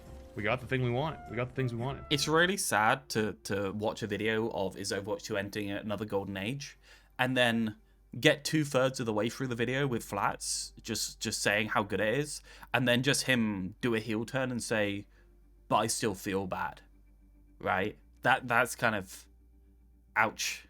That kind of hurts, to be honest. He doesn't know why, and that's hard. That's hard to watch. We got the things we wanted. I got nothing I wanted. What do you want, Brad? Give me a list. DPS passive removal would mean support nurse, which they'll never do. Yes, and that would close the gap between reliable healing modes and unreliable healing modes in the game. Maybe some good cinematics would fix that, but I don't know. I wonder if it's just, I don't know if it's just me. You know better than good cinematics to hype you up about a game. You should be hyped to play the game because you want to play the game. There should be reward systems that are worth you playing to get. If there aren't, there's a real big problem, man. It's just me, but I wonder if there's many others that feel the same way, because I've seen people talk about it, creators and non-creators alike. So I don't even know if I'm supposed to say this. I hope I don't get in trouble. But I gotta ask. Talking from me, I really enjoy the 6v6 mode, but I am turned off of it by the fact that tanks are too big, so that they don't have a fair duel against DPS still, so that tanks are controlling way too much space in the game. And also, I think the DPSs are, for the most part, just turned off by the fact that if they take any damage from somebody, they're going to be out of the fight for, I'd say, instead of 2 seconds, they're out of the fight for 4 seconds or 5 seconds. It's a lot smaller, right? It's a lot slower, I should say. I don't know why I said smaller. It's a lot slower of a game mode. And I think that really turns me off, right? I don't like it. I think tanks are controlling too much space. I think the trouble with turning down tanks' health bars and other stuff like that is just that tanks vanish and you get the clips of tanks vanishing. I think when making the 6v6 format, they really didn't want a super clip of him charging in on Ryan, getting flashbanged and insta-killed. I think they fucking didn't want that. Though I will say, I think the headshot damage reduction on tanks has done a massive amount towards stopping that happening. I think the headshot damage reduction on tanks is actually really positive for the tank experience in general, and probably positive for the game in general as well. Not that long ago, by people from Overwatch, why I don't really make videos talking about like previous seasons or talk about like what could be improved or whatnot. And my answer to them was I was like, you should be happy. I don't have anything I'm like upset about, I guess. And it's like, no, you shouldn't be happy because you don't have anything that you're upset about and you're still upset. You shouldn't be happy. The answer isn't just, well done, champ, you did your best, but I'm still not enjoying it, right? That's not it. It's not it, right? Like, it's hard. It's hard. It's hard to watch. Everything looks pretty good, and I know that you guys are doing good jobs. I guess like the concern was maybe like, are you tired of it? I don't think so. It's just more of like, damn, we kind of got here. Now what? So I hope it keeps continuing the way it's going. And I wonder, for anyone that actually makes it to the end, because this will probably end up on YouTube, whoever makes it to the end, I'm curious, if you're like just a random passerby, you're not actually an Overwatch person, you're not actually like part of this game, like what keeps you from playing it? What keeps you from ever trying it? Or whatever keeps you from getting into it? Is it 2 or 3 year old rhetoric? Is it the dauntingness of starting a game 8 years behind? Oh yeah, the armor changes, Harmless, you're entirely right. The armor change would be absolutely fine. There is no reason on God's given earth that some very simple changes don't happen to the game, such as armor having a minimum damage reduction. That is fucking insane, right? It should be minimum 30%, maximum 50%. It's not even that hard. Like, this is very bare minimum stuff. This would be universally positive for the experience. And also, why does Sombra's hack take ball out of ball form? Did we not discuss this 5 years ago? Like, what are we doing? Come on. Like, come on, guys. Like, there's some no-brainers that just haven't happened for some reason. And I don't really understand why they haven't happened. But then again, every time I look at Blizzard's spaghetti code behind the scenes where they change something completely unrelated and armor stops working again, I think maybe they just don't know how to touch it. Maybe they don't know how to change armor. It's a hard one. Or armor starts stacking in a different way again, so that it double discounts or other things. Is it that hero shooters just aren't for you? Is it the reputation of Blizzard? What is it? I don't want to know. Okay. That is a sad one to watch. I've got to say that is bad. I love Flats.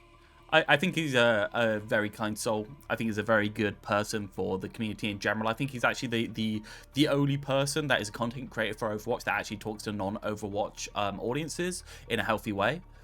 He's incredibly useful for the community, and I'm just sad that even in a video glazing Overwatch of wanting to, he can't just do that. Like, he's just not happy.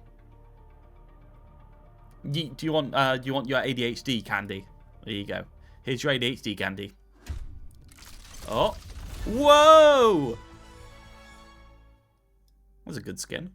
Oh no, it's not a skin. It's a emote.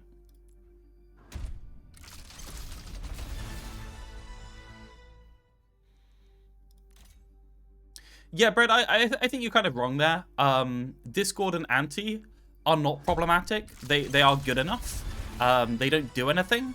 They are nerfed enough. Certainly, I wouldn't nerf them anymore, but they are definitely unfun to play against. So, like, you're comparing the two things, right? Something can be completely fucking useless and still toxic. That's entirely possible. I think Discord and Anti on those sides. It's less enjoyable with Ralph sarcastically saying, whoa. But I got Weapon Charm. All heroes? Hell yeah, I want a hacker cube. Do I have any? I'm going to go on a little break, and then we're going to come back, and we're going to do, Karq did the Overwatch ability icon quiz like a year ago. We're going to do that, okay? I think it's going to be a little bit more chat interactive, that one. I might even play a game of Stadium in a little bit in order to look at Frito looking into it, because I think Frito is one of those people that might actually give Stadium a fair shake, despite him being a yapper on all forms 6v6. When he gets off the topic of 6v6, I feel like he's actually fairly cogent, and he actually makes a lot more sense. I think the only reason why Frito doesn't make sense half the time is because he's committing doublethink, right? Has it got perk icons? No, sadly, this is a year ago. So it doesn't have perk icons. Okay, give me 1 sec. I'll be back. I'm gonna get another Coke, maybe with some ice. Anyone want anything?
I actually decided that instead of Coke, I was going to get a Shura Peepees lemonade. Has anyone seen the Shura Peepees meme, or is that that's something that will go over people's heads?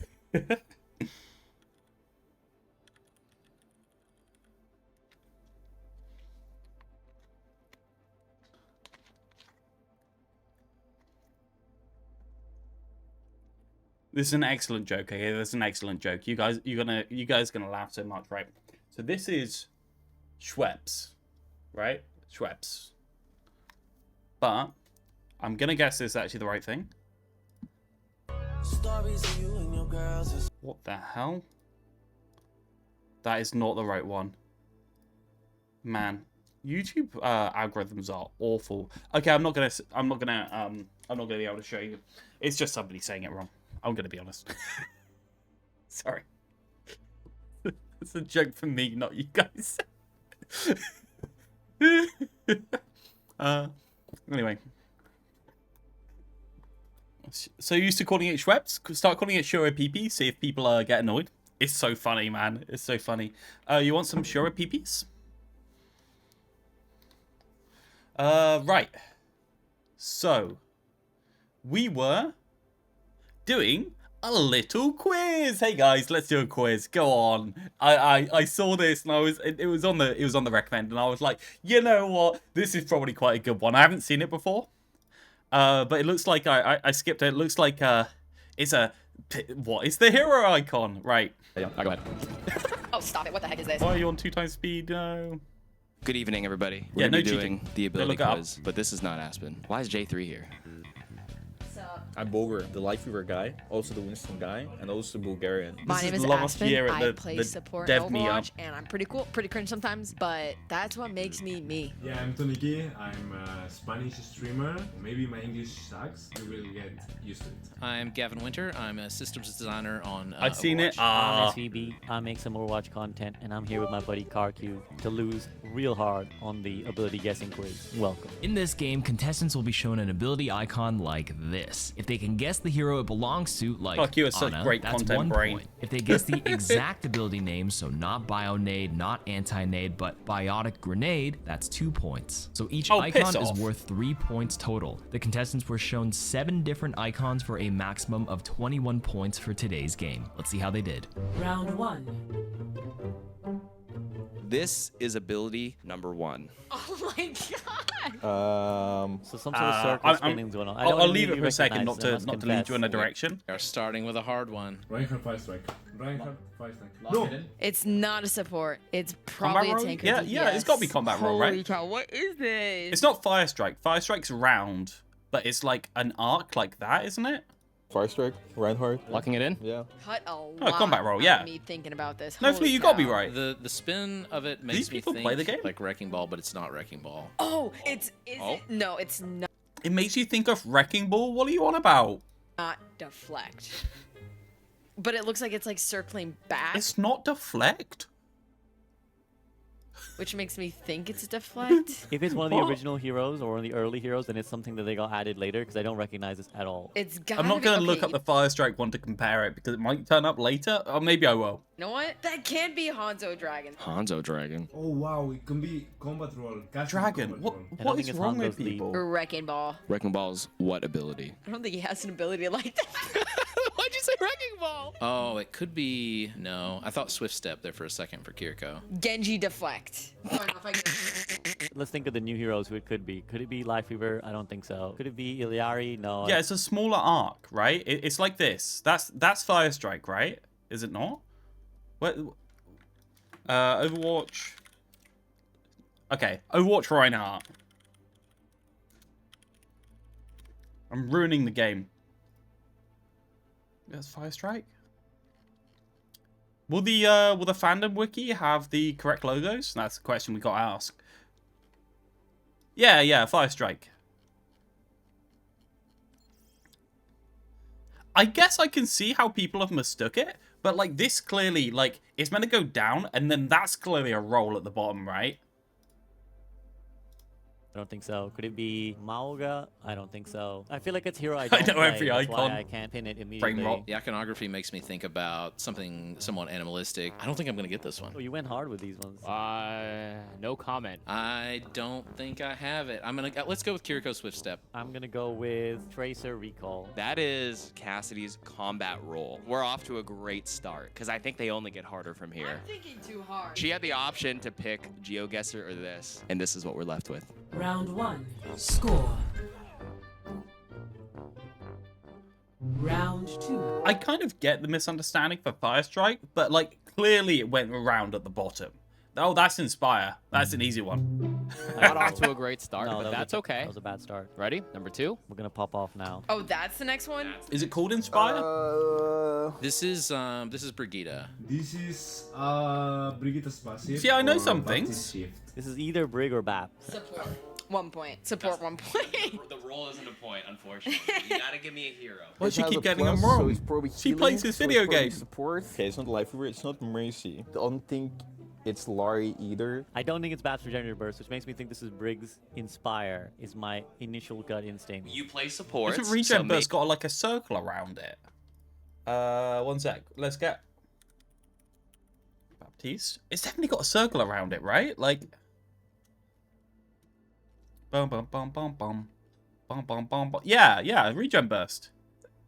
Yeah, like it looks nothing like it. They're just listing off support abilities. Maybe you're able to narrow this down. Because it got a plus on it. Or... I think this is Brigitte's Inspire passive. I'm gonna go with Inspire for Brigitte. It's either Baptiste, Lucio, who else do we have? It's not Kiriko either. Oh god, what I is these think. I people? would say Inspire. Brigitte Inspire. Okay, I'm gonna say Ilari. Healing Burst. No, wait. Am I cooked? Are you cooked? Maybe I'm cooked. Maybe I you're guess it's much less good content if he asks you and you immediately go, Inspire. cooked. I think rather than overthink it, I'm going Brigitte Inspire. Bap Regenerative Burst. Burst healing? I don't know. I don't know. I think it's Bob though, but I don't know what the name is. You're just gonna Regenerative concede. That burst, is isn't it? Brigitte's Oh, I forgot Brigitte's a thing. Inspire passive ability. What? It's called Yes! Inspire. Fucking thing. Like, there's actually a lot of people who do this. Like, it's not just 6 you points. having trouble. are the reason why they're God, I'm such good at flat. this. Why are you wasting your time learning this? Round 2. Score. I love Boga's reaction. What are you, a fucking nerd? Round 3. Slide, isn't it? That's Slide, right? Oh, stop it. What the heck is this? Okay, it's definitely What's it not called? Winston ability, that's for sure. If you said a Winston ability, I would have. Power Slide. Don't act straight in there with the actual correct This is name. Tracer Recall or Tracer Blink. Oh, I know what this is. Fucking, she's been in the game for 9 years. You call it fucking Recall. I think this is Sojourn Slide. Honestly, that looks like this is something that would help the team. I don't think it's a damage ability. I think it's like... Right, remember, icons are designed to sort of imply what it's about, maybe the direction. Bruh, that's a trapezoid and rectangles. I don't know what that's helping. I know it's Soyon Dash. Soyon Slide. I don't know how it's called. Fair enough people not knowing it's Power Slide. I think Power Slide's one of those things there. Like, if you get Slide, you're good. This is Sojourn's Power I don't think you Slide. should be I don't think losing for that. Looks like a You got to remember with Gavin that he's going to be worse on the players that the characters that were developed earlier because you won't remember them as well. The newer characters he's probably fine with. Okay, go on. Are you leading me into the right answer? I'm just here to. Kiriko Rush. Kitsune Rush. What?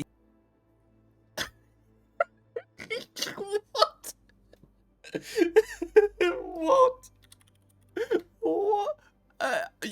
She must be trolling. She's got to be. You've got to be trolling. Why is Kiriko not a Kiriko? I'm missing an eye. Let me get an eye.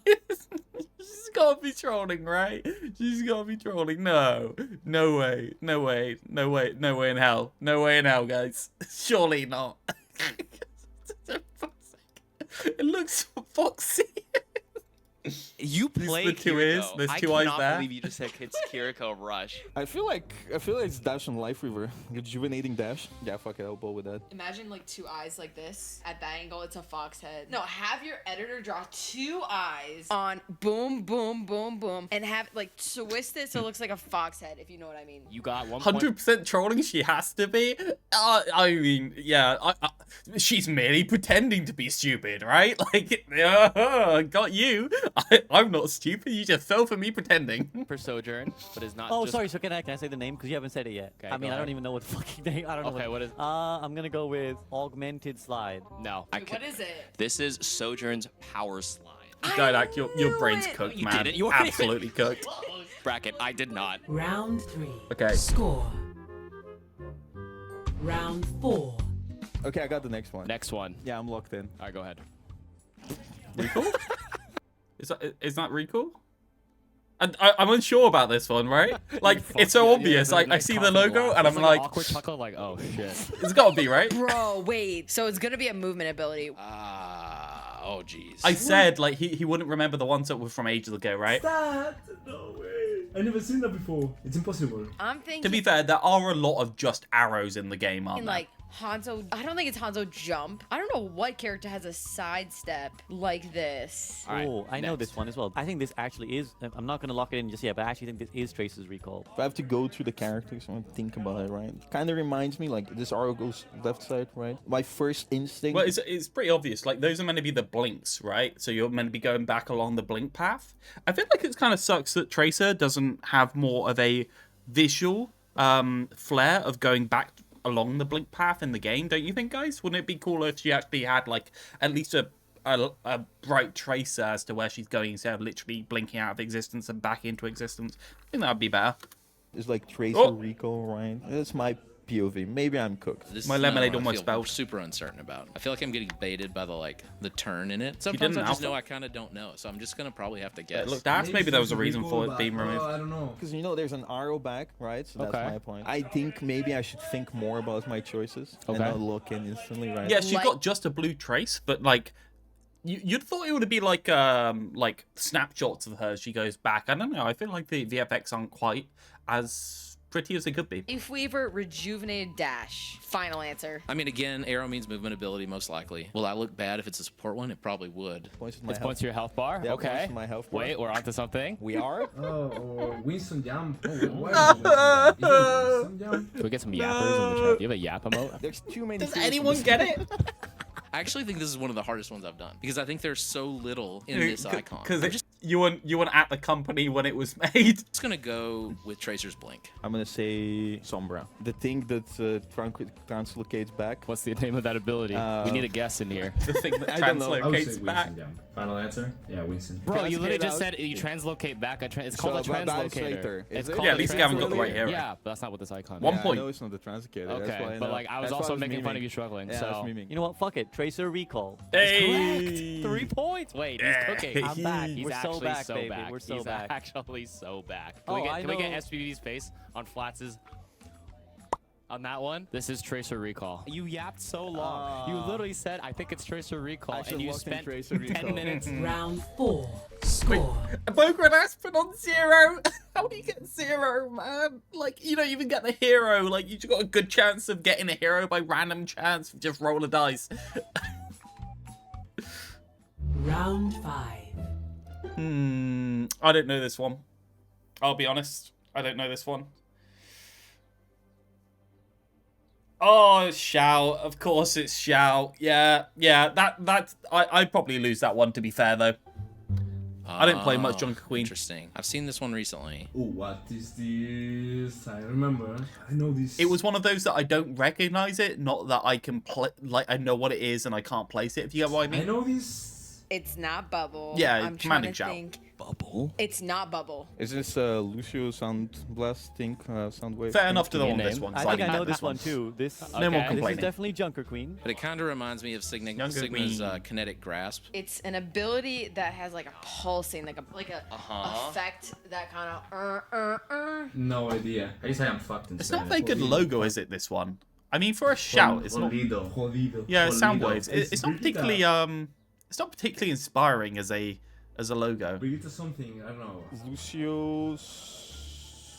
I feel like if you're told what it is, you should be able to intuit that is a smart thing for the logo, right? Not the other way Sound around. Blast. Sound Blast. Something like that. That's not a bad name. Serviceable. shield I mean, thing. just because it's a sound thing, right? Looks like a defensive ability. I feel like you did grasp last time. Did I? Now, is it Shout or is it the ult? It's the Shout, I think. How am I Guessing perks from icons? Yeah, that would be the game.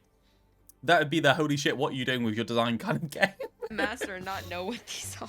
Pretend you looked at it first time, first hero you think of. I mean, I feel it's Brigitte something, but it's impossible. We said Brigitte Inspire before. I'm just gonna go with it. I'm not sure. I'm gonna say Sigma's Kinetic Grasp. I think this is, well, what is it called? Junker Queen Commanding Shout. Watch this be Lucio or what a something. man. Like I should have known. Beat drop. Final answer, Lucio. Baptiste, Exo Boots, or Baptiste. That's Shift, upsetting. Baptiste Shift, That's I say. upsetting. That is correct. Absolutely fucking goated, my god, bro. bro. Off the fucking sauce. Boger should be embarrassed. I'm honestly so I've never heard embarrassed someone say to be- off the fucking sauce with such a deadpan face. Be sitting beside a support main, because I'm a support main, and you just said that thing was a Kiriko Fox, and you play Lucio. You don't know what the Lucio Q looks like? It's like his little face with the headphones. Is it the frog? Is this Q? Frog is gonna hate me. I am in pain. You're actually setting records right now. There are 2 more. Round 5. How many hours of this game has Aspen played? Like, maybe like 5,000, 10,000 hours, and she doesn't know what the Q button looks like. 4. Oh, bless. Round 6. It's gonna be a wall climb, I guess.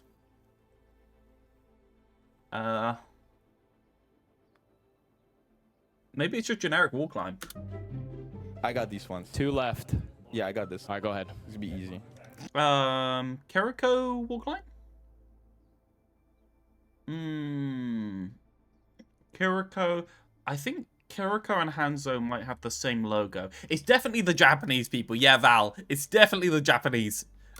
Yep, you're panicking. What is this box? I feel like I've vaguely seen it. I don't know if Genji has the same one or a different one, right? I feel like Genji's stuff is all like bundled into one logo. There's not like a wall climb and a double jump thing on Genji, right? It's a cube. Wow, Yeah, passives have icons. They're all the Sombra, F1 screen, so you don't necessarily see them. That's why these ones are harder. Virus, right? This is one of the wall climbs. I don't know which wall climb. There's a cube and an arrow up. Is it a fucking platform? Is there a cube? Is it Sombra's new thing? It could be Sombra's new thing. That's the new only boxy thing I can think. Translator. New translator. It's just a box. About is in the game. Not Sombra, even though she has a square. It might be actually. I'm gonna go with Hanzo's wall climb. This like looks like a fucking loot box. The honorary Japanese, yeah. Little did we know the Scottish and the Japanese are very, very similar. Sombra square cube hack. Maybe Sombra Translocator. Sombra Translocator. Yeah! Yeah! Let's go! I'm kidding, it's not. No way! I got so excited. The gut instinct has been working. The first overthink really didn't work. It kind of has. We're gonna go with Sombra Virus. You want 1 point. I didn't even think he was thinking of Virus. Because you clearly know it's not called square cube hack. No, it's virus. Oh, that's wrong. It's not virus? It's correct. It's correct. Let's I like that fucking he's go. baiting I'm them. the fucking go. I'm lying. It's not. Bro, you fucking absolutely cannot troll me It's like not. that. It's not. What This is is wall climb. Kiriko's Yay, wall climb. Kiriko and It doesn't Hanzo, look like cool. a wall. It looks like a fucking box. So Genji is different. Well, it's like a wall with Okay. 2 sides, I guess but a so. cube. Round 6. Just absolutely goated, built different. Gavin fucking smashed it out Round though. 7. Oh yeah, there you go. We already discussed this one, right? So this one's got to be Genji's one. Yeah, with the double jump. That's obviously double jump into a wall climb, right? Yeah. This is your last chance, or else you're tying Aspen with 0. You only need 1. Oh no! That should be easy because they've already done one wall climb. They've seen what it looks like, so it must be Cyber agility. Yeah, I would have gone with cyber agility. I didn't think to do the name before I read it off you. This is so troll. That's what I would have gone with. That looks I think like the we ball should go tag that chat people- with what Didact wants. I didn't think there'd be a. Because in a general, thing for Didact that, is right though. about these Never things seen that because he's a before. no-lifer. It's a wall climb. Maybe it's a double jump. Genji double jump. I don't think I've ever seen this, which means it has to be something weird and wonky, like a passive. There's something about bouncing. Who bounces? This looks like a wall climb. It's like a wall and there's a thing. Is that ball tech? You know the ball tech doesn't have an icon. I Is wouldn't you saying know. it's pile drive? Is it? I'm just gonna tell you it's not pile drive. I feel bad. Could this be the new icon for Genji's cyber agility? Wait, In this is Pile Drive, of all the things to guess. Anzo's wall climb? Yeah. And Genji's as well. Wait, no. Do they have different ability icons? It's another wall climb, isn't it? It's fucking wall climb. Is it Genji? Watch this be the Sombra virus. Well, it can't be a wall climb because that was the other one. No, Genji double jump is like a head. The head with a. You think with a that's stripe is Virus like of all the wall things? climb passive, I think. Junkrat would make the most sense for something like this because like tire maybe goes up or like bouncing the mine balls off like a wall, but they don't go up. Going off with the last cube, this also looks like a wall Not my climb, lemonade and over. there's 2 Sorry, I was just opening the door with my foot because I tried to correct the lighting by closing it because the light's shining through from behind. But then I made it worse by by knocking over the lemonade. Jumps in there, which is what Genji can do. Genji's the only character who double jumps and then wall climbs. The Wisdom Leap. Yeah, Aspen's just merely pretending to What be goes stupid. up? That's not a wall climb. Am I an idiot? No. I'm gonna go with Genji Cyber Agility. Okay, here's my thought process here. Yeah, work it out. As a professional gamer, I look at this. I don't think that's an ability. I think it's a passive ability. I see this and I'm more confused. I'm gonna go with Genji wall climb. Do you even know these? I won't say anything now because this is the final round. I'm rooting for you to get something. So I have a few theories in mind, right? Okay. My mind theories are here that maybe Genji has a different icon, which kind of doesn't make sense, but maybe it does because Genji's old. I am dedicated 'Cause to he's get this old. one at least. Not Mercy, no, it's not. I don't think it's a support. I play You've got support, to be I've never trolling. seen this. Surely This you've is got to to be either get trolling, shut not out or Mercy. walk away with some points and not be last place right Bro, now. if I got this 1 point, I could be the greatest player This is ever. this is the person on Crystal Maze that gets a quiz and then just like says something completely different. They like get riddles and then they're like, I don't speak the language, right? I don't speak English. Maybe I say Bapti Sex or Woods. Why is there a wall? I feel like the wall is important. You can catch me later today just studying all the icons. I would say Genji double jump, but it's not. It's not a wall Is that climb. only gonna right? get cyber It's not agility? a wall climb. Where's Because like where's you know, SVB? Genji can jump twice and climb. Genji, bro. I'll fucking say Genji. Genji what? Chat, what hero goes up walls that's not wall climb? Chat, help. I need help. Let me know when you're locking it in. This is the make or break moment. SVB. Oh my They haven't gosh, showed my memory SVB, is so he's so got to get it bad. right. This This is just He's got to get it Bastion. right. That's Bastion's Blatantly, ball. they put the camera on him. They asked it, and he just immediately learned Genji cyber agility right like wait, no. instantly. That's gonna be the clip. I'm gonna fuck it up. This is the. I'll say it. I'll say it. That's my only. Yeah, Genji, double jump. Yeah, sure. I'll give you a tiny Where's hint. Gavin Don't as well? They haven't overthink shown it. Gavin. Don't overthink it. You were right at 1 point. It's Bastion then. Artillery bomb. What? What? No, not Oh, Gavin got it artillery. already? Okay. Bouncing bomb. Bouncing bomb Bastion is the final answer. I'm so sorry. This is Right. a 0. What? You failed. You How's your points? are not last place.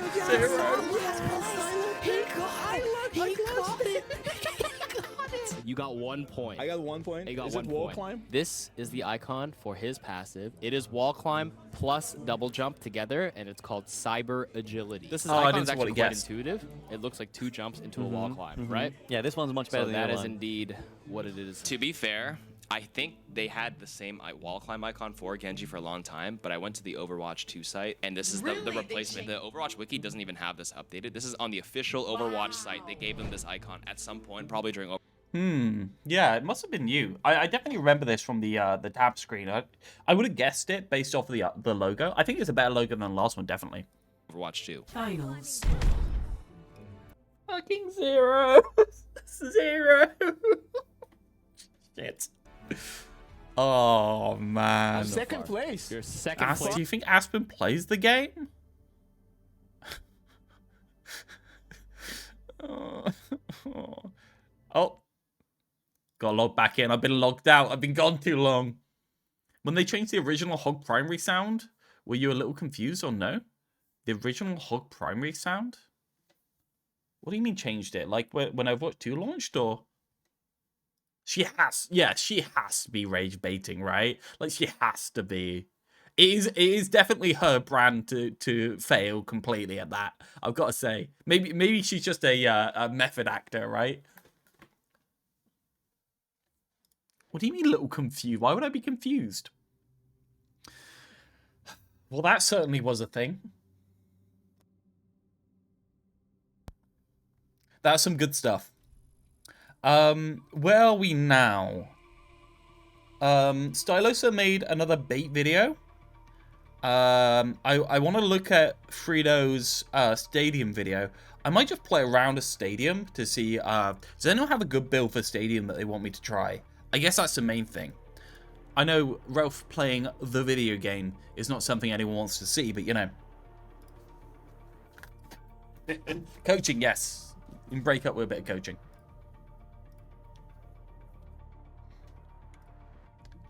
Val, are you here? Out of curiosity.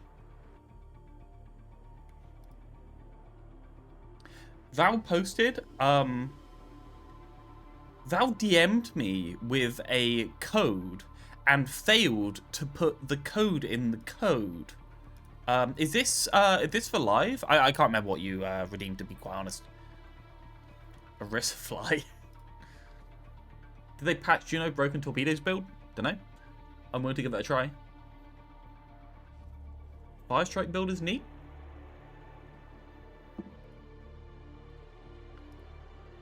It depends if Val's wanting stuff day. I don't know what. I can't remember what Val redeemed, to be quite honest.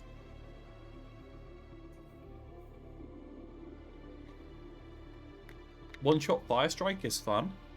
I think your version of fun and my version of fun are very different. I don't know, I feel like I'm a very empathetic person that whenever I do something horribly to other people, they always, I always think about how horrible it is to have it done to you rather than how much fun I'm having. Just damage the health reduction and shoot. That's pretty much every build. It's normally always better to pick those ones. That's called empathy? Yeah, well, I think I have like a toxic version of empathy. Right, let's go, I've already tried Orisa, and Orisa was the most boring shit I'd ever seen in my life. So you never play Sombra? What do you mean I never play Sombra? I play Sombra. I was a Sombra main back. I didn't play Sombra anymore, because Sombra is now terrible. But, you know.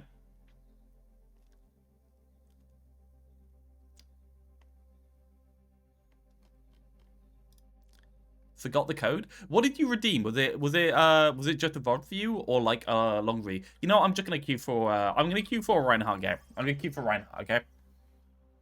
How good are you at May walling? May ability cooldowns could not suck. But you can't even decrease cooldown by that much, right? Freaky Realth is online. God. Christ alive, these people. I'm gonna stream to these fucking idiots.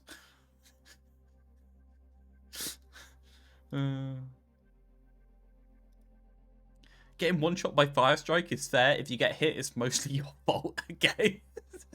You know what? I'm just queuing Reinhardt. Screw it. Screw it. Absolutely fine. Ah, Christ. I really need to get a little bit more gaming into my streams. I spent too long doing basically everything but playing the video game on stream. I need to at least weave in a little bit here and there, right? Otherwise people don't like it. The server's fracturing into a gang war. I don't want to know about my Discord server. It's degenerate bullshit. We don't want to hear about it.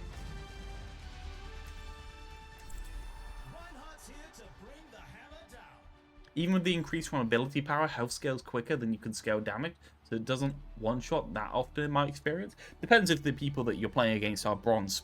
I think it's probably the truth. I'm sure I'm just going to stomp the children by going into here. Stoneheart is the objectively best skin, by the way. There's no debate. I'll hear nothing about it. Can I get a speed boost? Can I get a speed boost? Can I get a speed boost?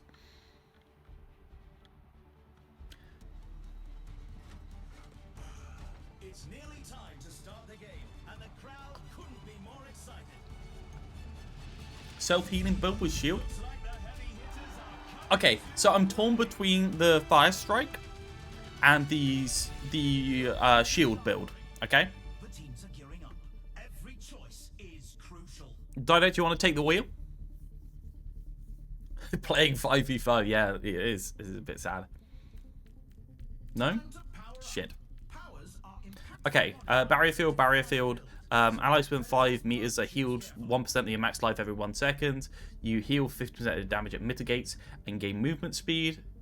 Friendly projectiles 50% more damage. So block. Barrier recon? We're just getting started, and it's anyone's match.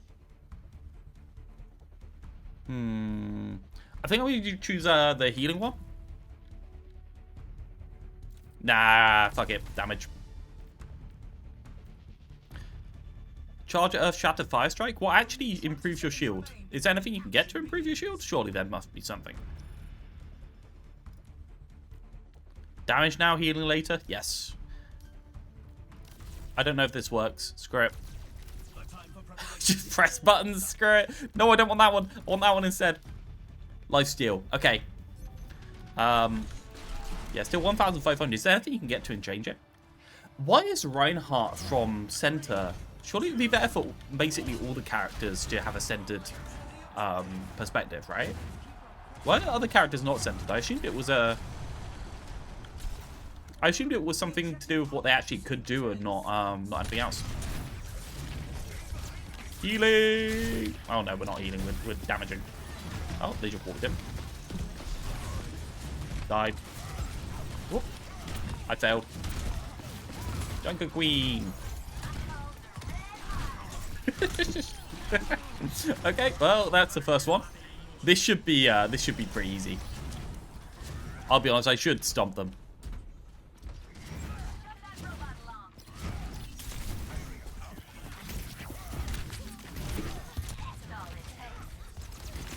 Kill him! Why is this Maybelline me? Wait, am I gonna die? Surely not. Surely not. Somebody shoot them. Somebody shoot them. Okay. Little shield recharge.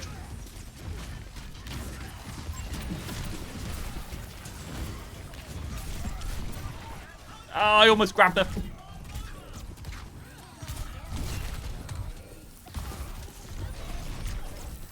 Oh my god.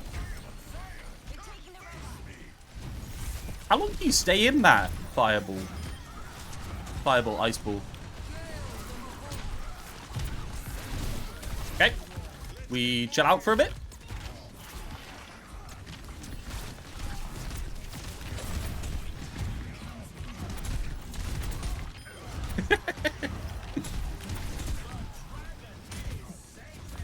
I guess this should be a pretty easy game.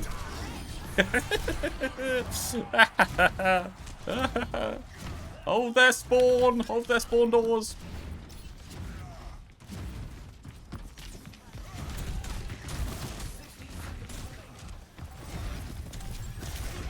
Blade May slowing me down there.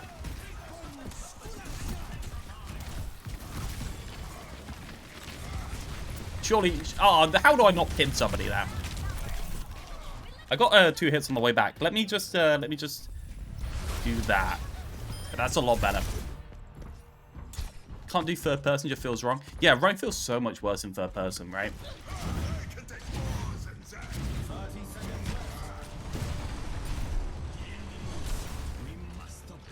All the weight of the animation just disappears with Reinhardt. Oh, I knew the moment I pressed the button that it wouldn't go anywhere. Kill him! Kill him! Kill him! I can't fire strike because it goes so far upwards. Okay, I just guess he has to come back, so I just stand on point. Easy life, okay. Yeah, it looks so much worse in third person, honestly. I'll swap to first. Pretty sure there's big gains. It's hard because there's such big gains for go to third person that it sucks. I saw a video on YouTube at some point that was explanation of why third person is significantly better, even though people are saying it isn't. That kind of convinced me. Oh, armory. So you say shield? Is there shield stuff around here, or do I have to get to the next part? Charge and fire strike radius. Survival? That one. Barrier health. Barrier size. That's the one I want. 8%? That's actually pretty good, 8%. And then... That's cool. That spent it all. At least it spent it all. Right, like... third person. Where's that? Interface? Stadium specific? Camera perspective. I do not have the button bound. Oh, that's so much better.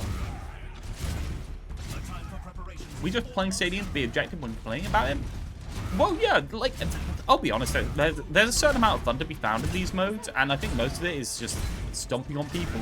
Though, as you say, I'm empathetic enough to know that just swinging on these people that obviously have a completely unbalanced game, because I am queuing off my open queue MMR that was always so low compared to my normal MMR. Use like an aim of fire strike now. Oh, it feels so much better. Stop it, mate. Leave me alone. What are you doing? You know what? You know what? I'm just gonna miss that ability.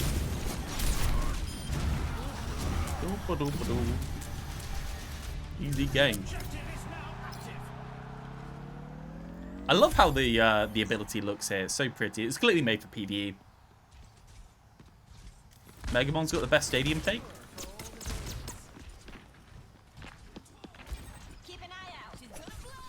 It's so different. The dev started everyone in bronze. I heard that it was based off the open queue MMR, wasn't it?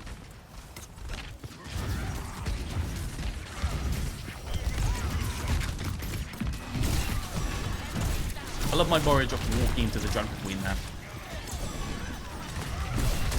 Yeah, okay. Oh, nice of you to boot me. Very nice of you to boot me there.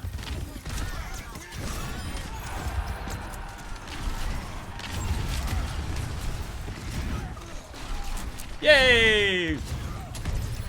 It's hard about around round 3 by the healing while shield up. Yeah, I think you need the two major ones, whatever they're called, the anchor perks or whatever they are.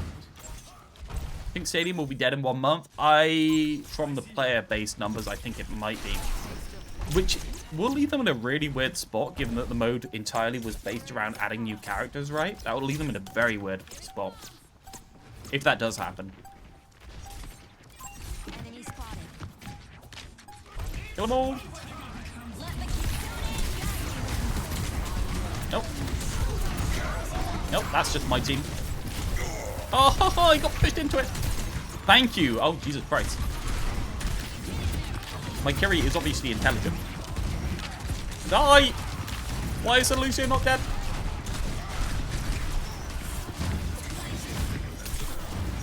I'm doing nothing. Yay! Okay, round 3. I am being carried by my team. Coming up next, get ready for chaos in clap. The teams are gearing up. The teams are gearing up. Right, so do you want the healing or build health for the major ability scales of health percentage? So that one, yeah. Okay.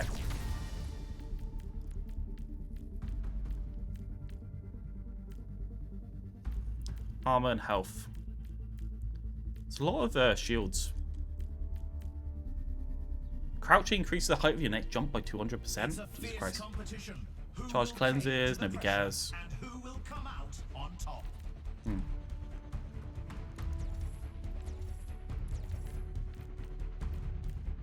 Health.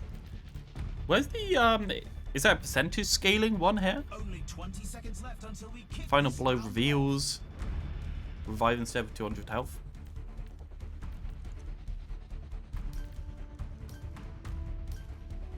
Screw it. The time for preparations is almost up. I should probably take that one off and just pick a couple of these. Ah, I got timed out. There's a 15% HP scaler. Okay, I'm gonna have to find that next round. It's not like we're gonna get it next round anyway. I mean, it's what it is, right?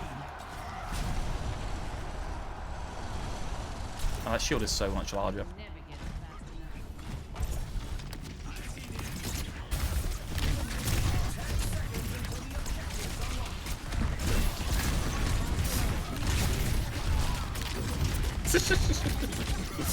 Jesus Christ.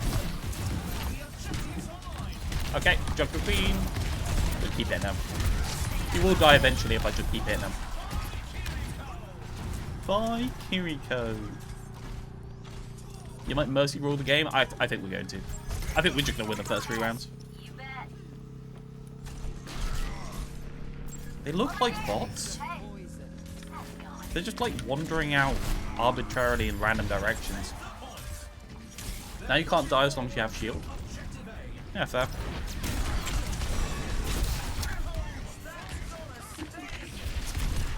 playmaker. He's probably building weapon damage as well, so it doesn't apply. Twice? Can we get 2?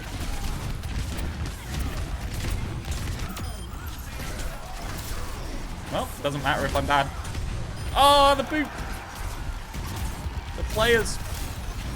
Stop it. Stop it.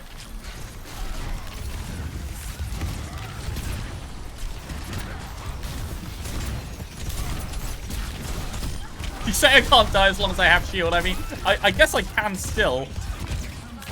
Oh my god, apparently I can't. There's 3 of them on me. Does nothing. Oh my god. Just flash shield and just instantly re-heal. Wow. Straight to mercy rule. Oh, I'm bad.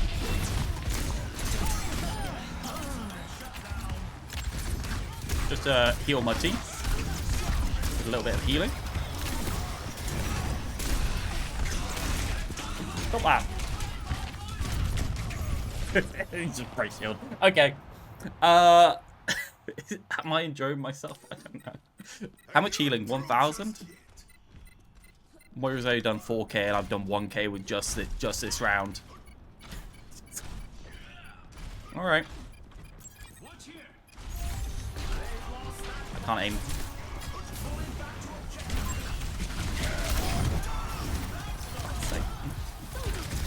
Okay, I guess you can do that. Yep. No, I'm gonna. Oh, Susie. Leave me alone! Somebody come help! There's nobody in there. Clash is so shit, yeah. I don't think this mode is saving Clash, I gotta say. If I had built for more health, I think that would do a lot better.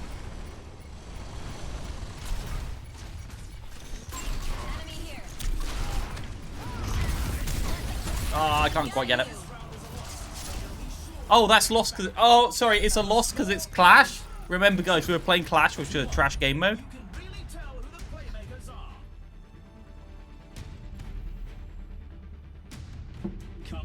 More health is more healing. Got it. I just couldn't press buttons fast enough because I'm stupid. Okay, I'm looking for the plus... the plus percentage health. Somebody said there's a plus percentage health somewhere. I'm looking for it. Anyone know where the plus percentage health is? Nope. Nope. Nope. Survivable near the bottom, the purple and blue. 15-7. Yeah, there you go. Thank you. Good stuff, lads. We're in the middle innings and everyone's waiting to see how the match shakes out. That's probably quite good for this one, isn't it? Life regen. Because life regen is based on percentage. 25 armor basically does nothing, but I can't get enough for purple one anyway. Teams have 20 seconds left to prepare for the round. Okay, rectangle man. Bottom one with Rhine Shield and Epic. Don't see it.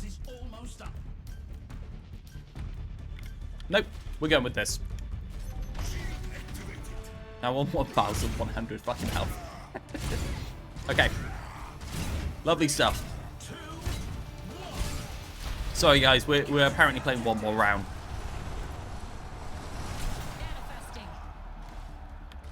Objective unlocks in 10 seconds.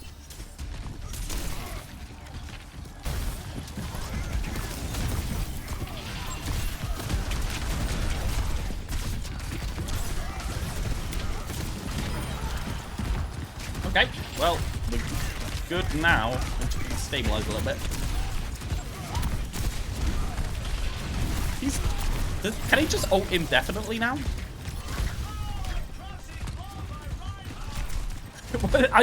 Why is the announcer yelling my name?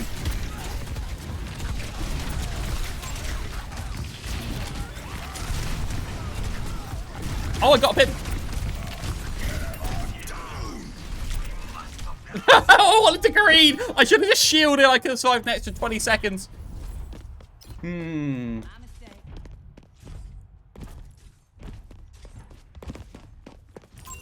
The Reaper TPing into the backline to ult every 3 seconds is certainly fun and goofy.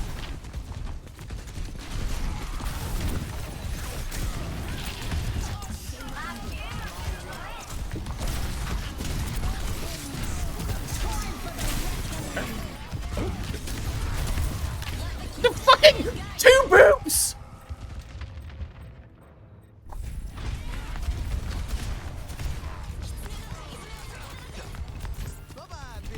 I don't know, man. I just don't. I'm not sure if it's fun, guys. I'm not sure if I'm enjoying myself. I don't know, dude. Like,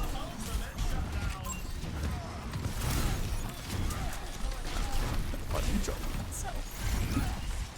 Silly and goofy. Hoovered. Absolutely hoovered. I can't get there in time. Oh, he's gonna come for me. I wanna live. Is this elevator? Why is it an elevator? This is literally my 3rd round. Literally my 3rd round. Everything is broken, so nothing's broken. Yeah, exactly. It's a good thing that Lucio got to boot me off the map from the middle of the point.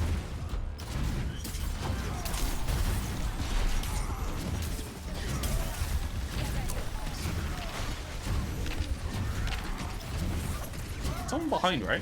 I'm going crazy. Oh, yeah, there is someone behind. Oh, no! I missed it!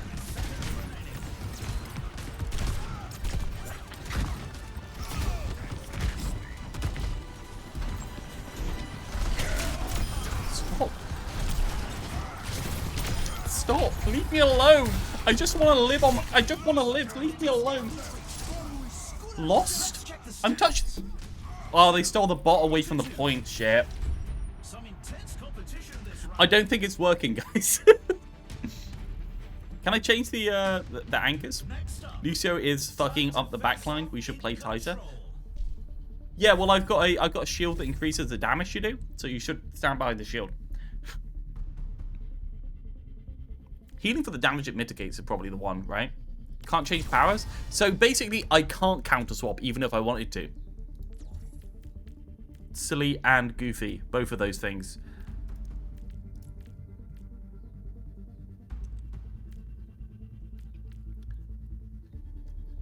So that's up to up to 10% damage reduction.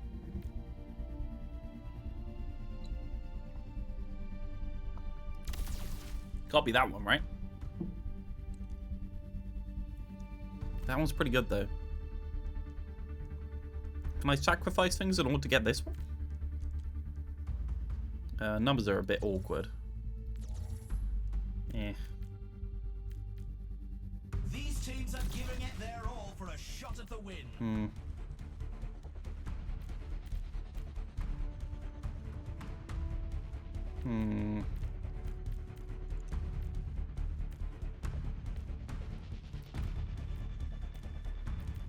Only 20 seconds remain before the action begins. Yeah, I think I just stick with this. 5% moves to be pretty good for right now. Sorry, I got worried. I got worried that I was gonna run out of time. I think the thing about Stadium is it's really hard to stream because you actually can't read them faster than you need to process the items fast enough that you're okay and you don't run out of time. But realistically, oh, that's better. Nice joke. That's 1,000 points.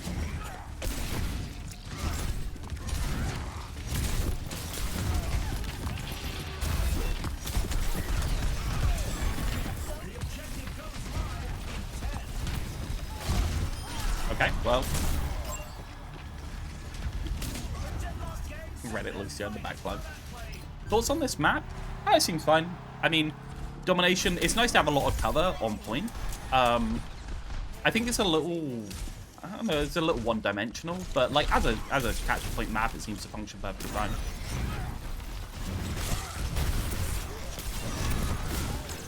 La la la la la la.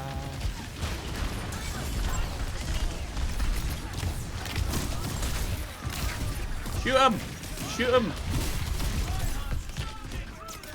Am I charging through the competition? I don't know if you could say that. Oh, that doesn't hit skill anymore.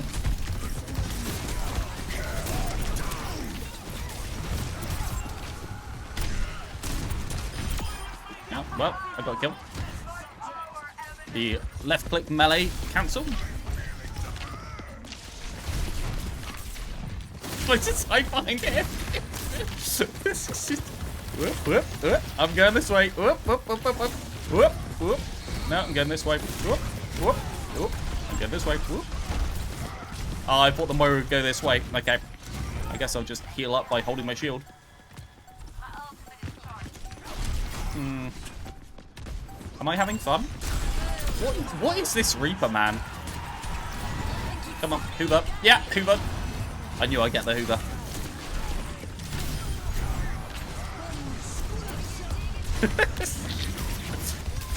I don't know. I'm not terrible at Reinhardt.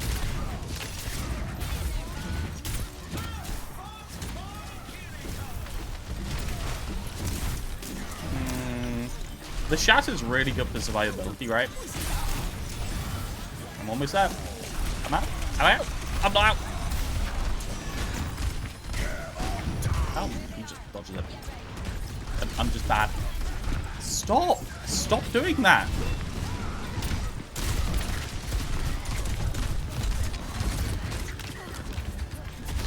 Jerry, no! Okay, I guess we live forever.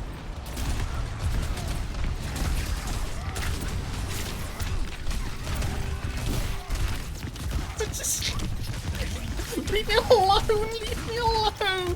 I just want to live. Okay, just got to recharge the shield. Recharge the shield. Oh, no ult for you.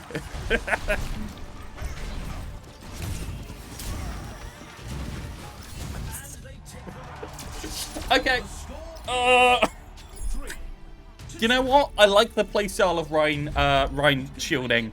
I feel like Rein shielding is also obnoxious as hell, right? Because I feel like I could just... Oh, we still got to play another. I feel like I could just stall, build for a bit of ability power, and then just insta-kill people with charges.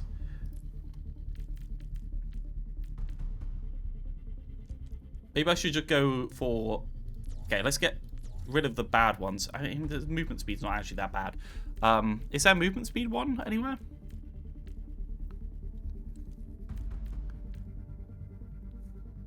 Ability power is really good to build for. And just try and insta-kill people with charge. Another round down, and it's safe to say the teams are in the zone.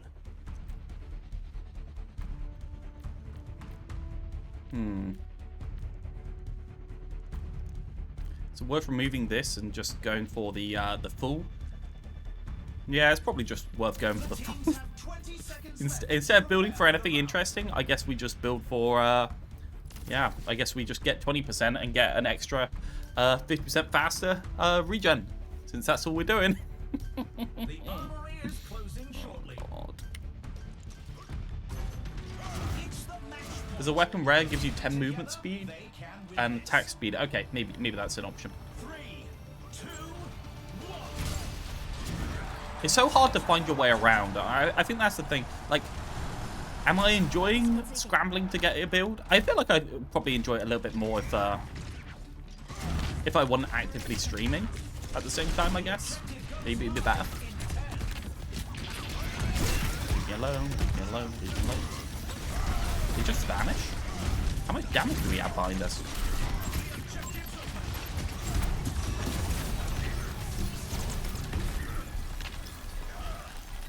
Healing! Healing! Healing! I am a healing! Move up! Fucking charge, man. Leave us. Someone hit him! Go on, I'll heal you up.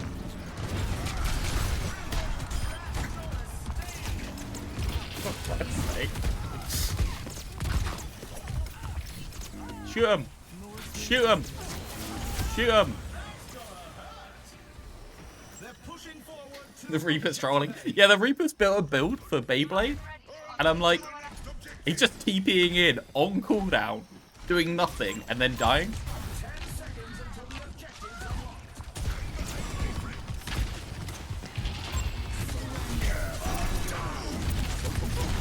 No! No boop.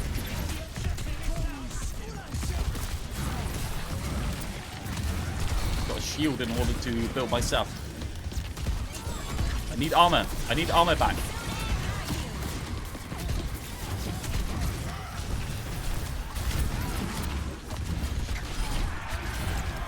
Shield them! Okay, this is very stupid.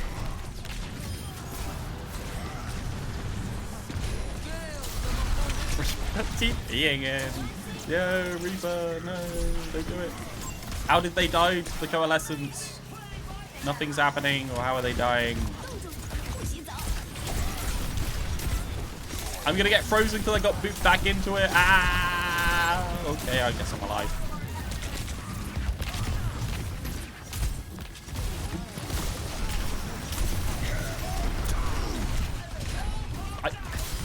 Leave me alone! Jesus Christ! What? How many boops do the enemy team have? Is it just Lucio getting 2 boops consistently?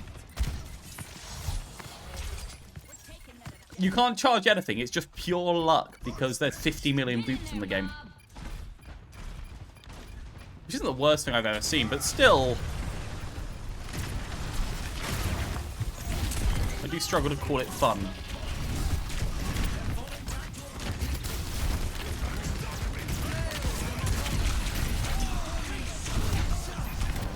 Oh, they beat it. Okay. Having to do 2 clashes in this is just... It's just draining, man. Absolutely draining. It's just so draining. Okay. Maybe... Because we just lost that fight because of a late recontest, and we just lose this one, which means we lose the point. Unless somebody contests, it's not me. They contested for.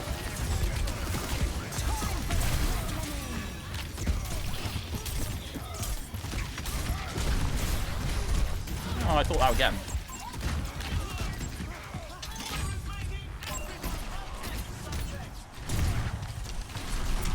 Lucio, man, just survives everything.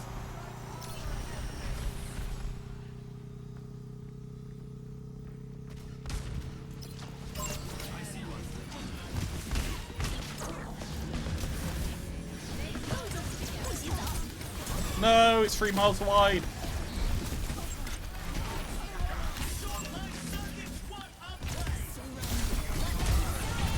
Charge.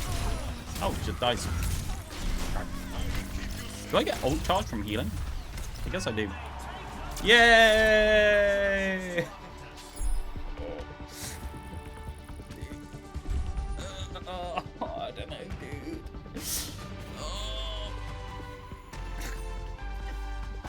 God. Don't rank build cuck in the corner. Yeah, it certainly seems like it.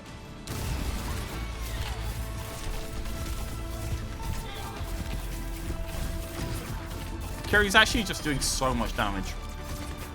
Threatening shield holding? Okay, look, it was not my idea to do the shield build as the one stadium game. Are you gonna keep ignoring the freaky Realth? Yes. Yes. As much as I fucking possibly can. Okay. It's a hard one, the stadium. I feel like all the joy that I got in this game is eclipsed by that time that I got double booped off the map. That's my personal opinion on Stadium, I guess. It's and maybe that's just me. Maybe that's just my personality being different than other people. But I really like, I don't know, I hyper focus on the negative parts. And then I don't know if other people do this, right? Do they just think, oh, well, I didn't know what was going on in the game? Because maybe it's that I feel like I do know what's going on in the game, but then something weird happens. I can't think of a time if I did know that Lucio had 2 boops that I would be happy to have to stand 13 miles away from the edge or save charge, right?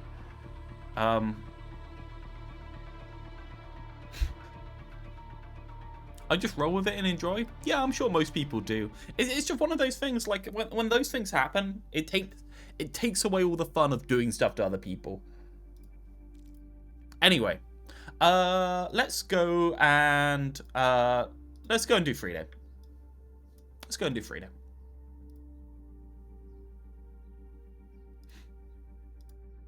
Are you excited for Frito time? We haven't had Frito time in a little while.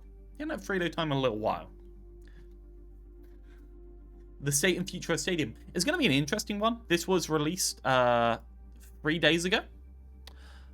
It's only an 19 minute video, and this means they do not have the stats for last week for Stadium, which was really bad. I feel like Frito's going to be, again, here's the stats for the last week. It's not great. I'm gonna be honest, it's not great. This is the Thursday. That's going up into Friday for the weekend, so it's going back up a little bit. But you think we released a whole new game mode? The game mode attracted 50% of the playtime, and the game's already back down to about the same level it was, right? A little bit higher maybe, but even then, mid-season after the perks was a higher peak, and about the same lows. So the question as to how good Stadium's actually doing in terms of player base numbers is really difficult to me. And Blizzard is playing it up as much as they can in terms of saying it's very good. I don't know if that's necessarily true. But I think Frito will actually give it a fair shake, since Frito doesn't... He's very skewy on the 6v6 question. I feel like he always minces words because he's trying to... he's trying to get over all of the things that he knows are true in some ways, or trying to talk around problems. But here he won't have to do that. And when he's actually on point, I find Frito is like very cogent, and he actually makes some quite good points quite a lot of the time. So yeah, we're gonna shift straight into Frito, see what he's got to say about Stadium, the state and future of Stadium. What's going on, guys? It's Frito here. What's going on, guys? It's Frito here. I put a lot more playtime into Stadium, and while I still do think it's the future of the franchise, I also have found a lot more bugbears, problems, things that I hope that they will improve over time. And since they have released the roadmap, we know exactly what they're focusing on. A week and a half ago was the conclusion of the first week of the mode, and they reported precisely a bagajillion hours played, whatever that means. We'll see how transparent they are on this in the future. We know they want this one. It's really hard to make those player base numbers count towards anything or mean anything, because they are just a number. As I was saying earlier, like, what percentage of your player base do you want playing Stadium? Right, the first week it was 50%. Should it be 70? Should it be lower? I don't know. I can't really put context into those answers, especially when I get into the million. It's just an impossible number to work. And now, many weeks later, new content being added to it in the new hero at the mid-season coming up soon, and content drops for each season there. I feel like Battle.net might have a vastly different hold on players. Yeah, so it's an interesting one there. Earlier I said that Steam is likely to have a faster drop-off than Battle.net does, because Battle.net is players that are a little bit more committed to Blizzard products in general, so they're more likely to stick around, or at least the fact that you've got a client specifically for a Blizzard product implies that you're going to stick around a little bit more than the people that are playing on the generalized platform that has everything on it. I definitely agree with that. So maybe the Steam charts don't mean quite as much as they could. The Steam charts, as I said earlier, comparing like to like for the game versus the game is fair though, right? If on the 1st of January we got 32,000 players, and on the 14th of May we got 31,000 players, I personally expect that to more or less roughly translate to the player bases for the rest of the consoles, right?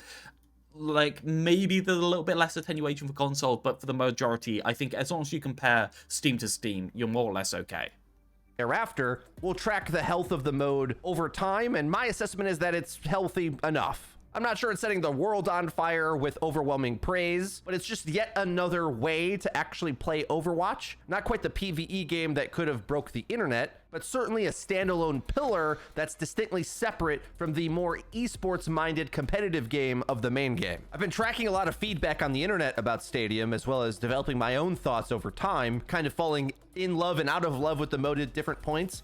And one of the most common bits of feedback I've seen is asking the devs, who is this for? The mode seems to be sending mixed... Yep, I guess, but I don't know. Is Stadium mixed? I mean, I think in order to be marketing perfectly to casual players, you should be making it a casual experience, but then having it be competitive as well. Is this a really weird situation here? Everyone says, like, it's a casual game or competitive game. They're like, Overwatch is more of a competitive game. Rovers is more of a casual game.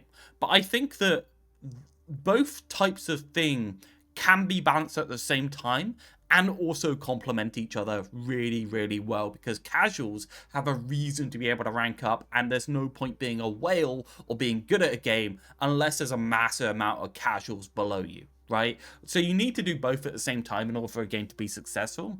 I always found it was a bit of a fallacy saying, like, is it casual or is it competitive? I don't think it means anything. And I feel like, for the most part, people only refer to things like that because they're quite doomerish on whether you can balance for both at the same time for the most part. Messages, and it's taken me this long to finalize my thoughts about it to give the best answer possible. First, let me talk about the problems. The matchmaking's unclear, and maybe it'll work better over time, but for now, it seems as bad as quick play, yet the mode itself is incredibly competitive. The way that you blind pick and lock in heroes ahead of time is somewhat casual in nature, and in order to compete and win the game, you're kind of gonna get blown out if you don't really master the different builds in play. In many respects, this could be a completely separate competitive experience, full stop. Yet it also is supposed to be a casual experience for you to do wacky things in and make explosions happen. All of that sound... Don't know why we just loaded. Quick play matchmaking isn't bad. Interesting. Did you get your TV server set up? So do you know what happened? Okay, so I fixed my computer, right? Turned it off at the switch. Turned it back on. Wouldn't boot. I have yet to test why it's not booting. I can't face it, man. I can't face it. I might have I might have fucked some settings when I turned it off at the switch. I'll be honest. But however, in my experience, something's broken. So I can't be asked to go back to it. I'm gonna be honest. I need to, but yeah. Sounds contradictory. Until one day it clicked with me. The main Overwatch competitive game really incentivizes swapping your hero, a thing you can't do in Stadium. Locking you in your hero, you effectively are cosplaying a one trick whether you like it or not.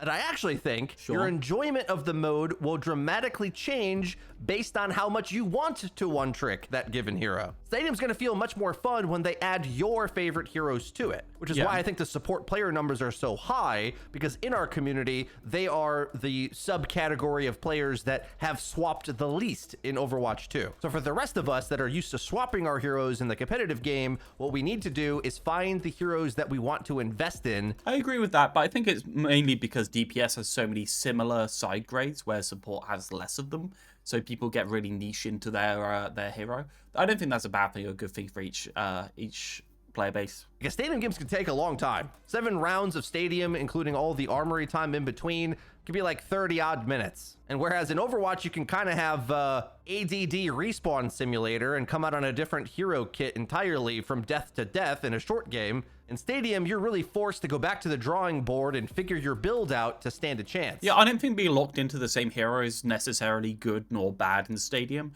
I love the idea of being locked in a hero and having the flexibility to fight anything. But then again, as I say, I think most of the builds just they just build against each other, right? Like, if you've got a Reinhardt against your Zarya, you just pick the killing Reinhardt stuff for the most part. And Reinhardt doesn't do anything about it, but pick the not die to Zarya stuff. And there's no real interaction in most of the builds for the most part, from what I see. That's at least what I predict. I've already said about the problems with the ability versus weapon power scaling. I think that's actually a non-fixable issue. They need to completely rework the system for at least one of those trees in order to get that working properly, which is just weird as a problem to have, given that there's so many systems like this that are comparable in other games to take like inspiration from.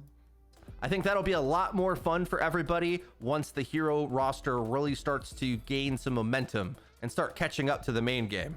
Now, you might think that sounds like a bad thing, but ultimately Stadium is endgame Overwatch. Because I'll give you an example for me. Part of the reason I realized my love for Stadium was falling off a bit is that my favorite heroes in Overwatch 2, Winston, Ramatra, Junkrat, and Pharah, none of which are in the game now. I swap a lot in competitive Overwatch, but a few of these I would like to dedicate to more than I can. Or I'll give you another problem. Overwatch is a competitive game. There's a bit of an SR limitation, where for me personally, the highest I've ever got on damage in the history of the game is by mostly maining Pharah these last several seasons with the new rework. Okay. Whereas I can play a good number of heroes at Diamond in the damage category and feel comfortable once. Endgame Overwatch, he just means the final state or the final mode of Overwatch that will become the most legitimate over time, I think. I get to Masters, like keep in mind, Masters 3 is top 500. So all of a sudden, I need my Junkrat and Pharah, which are like my best heroes, to compete up against the best aimers in the matchmaking.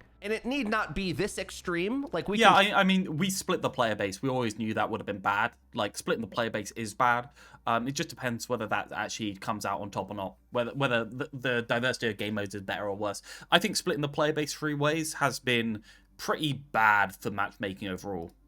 Translate this to any player who peaks out on a few heroes they love, really. But then just based on the competitive nature of the game, you're going to have to min-max to your best degree to compete to win, and that's not necessarily that fun. Also, a thing I don't like is I don't necessarily want to be a detriment being a Pharah one-trick for my team, but realistically, I've only got a handful of DPS picks that I would want to play in a lobby with top 500 players in it. I'm not all of a sudden going to develop the speed and reaction time to play a good Tracer. It's not going to happen. There's just no point. Yeah. And this is something that always made me defend Mercy players, because like if there wasn't Mercy in the game, a lot of these players wouldn't be playing Overwatch at all. No, I agree with that take. But also, he's right. While I would say, and I do, try to learn other heroes, I know what it's like to have a small subset that just speak to you for whatever reason, that maybe you'd even love to one trick, but in the competitive environment, it's a bit of a detriment. Well, Stadium is the place where you can take your Junkrats of the world, and rather than forcing some gimmick in a highly competitive environment where your teammates want you to play whatever meta strat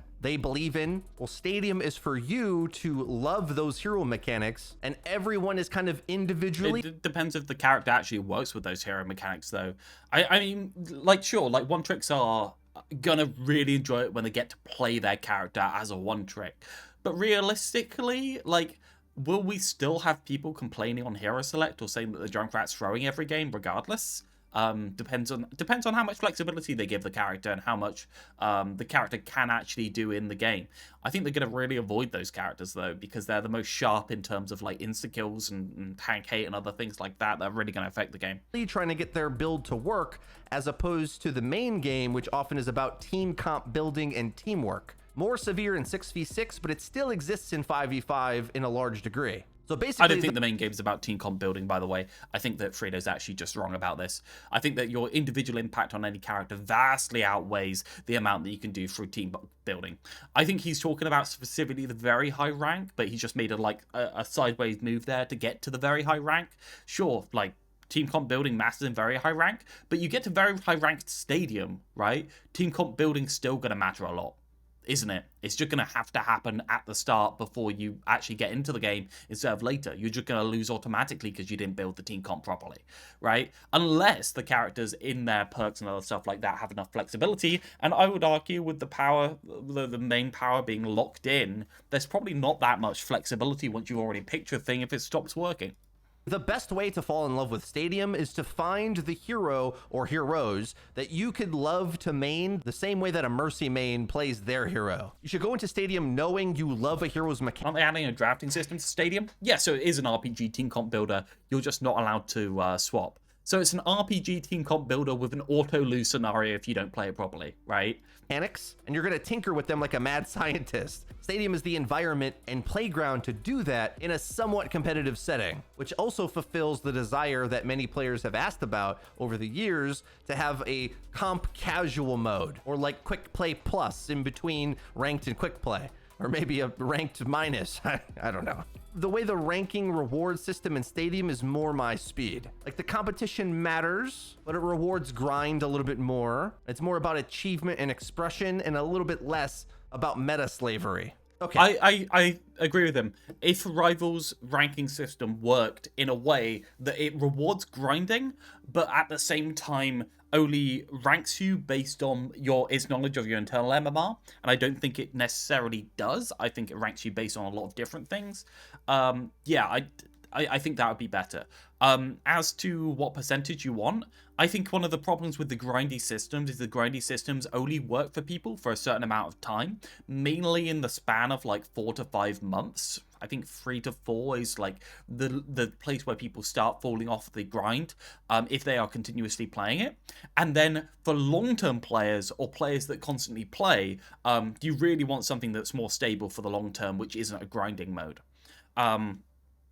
The alternative is obviously like a fair rank system, which rewards players continuously and can get players to keep playing at a stable rank. I guess the question is, are you looking at losing players over time and then getting players back in every now and again with big pushes, in which case the grinding system's better? Or are you looking at having a stable player base? And we've seen from Rivals already that having a stable player base is actually quite hard with a grinding system. So that's the question. Will people want to grind Stadium in 4 months? I think that's a hard question to say yes to.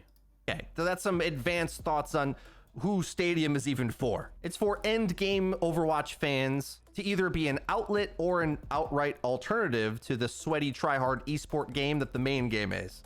This is good because I can track so many other games like Magic the Gathering or Hearthstone, where their alternate modes outshined their main modes. And as Stadium gains momentum, I can see that potentially happening. Either that's going to make it more... I think it's hard to pull yourself into card games where meta gets so rigidly sold and there's no skill requirement to a hero-based shooter. I think that's a little bit of a naff one. You could say like Counter-Strike and Valorant and those sorts of things. I think they're fair comparisons in terms of the skill to value reward.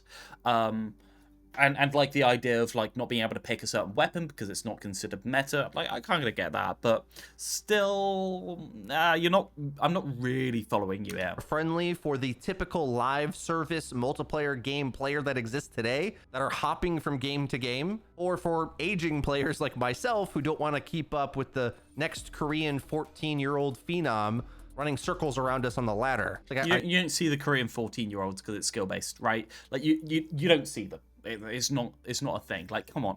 Like, what are we talking about? Like Korean 14-year-olds? Oh yeah, this mode's really good because you can't have Korean 14-year-olds. Well, if you're not good enough to go against Korean 14-year-olds, then you're not going to go against them. That's what a rank system's for. Like, rank systems are meant to be for everything, right?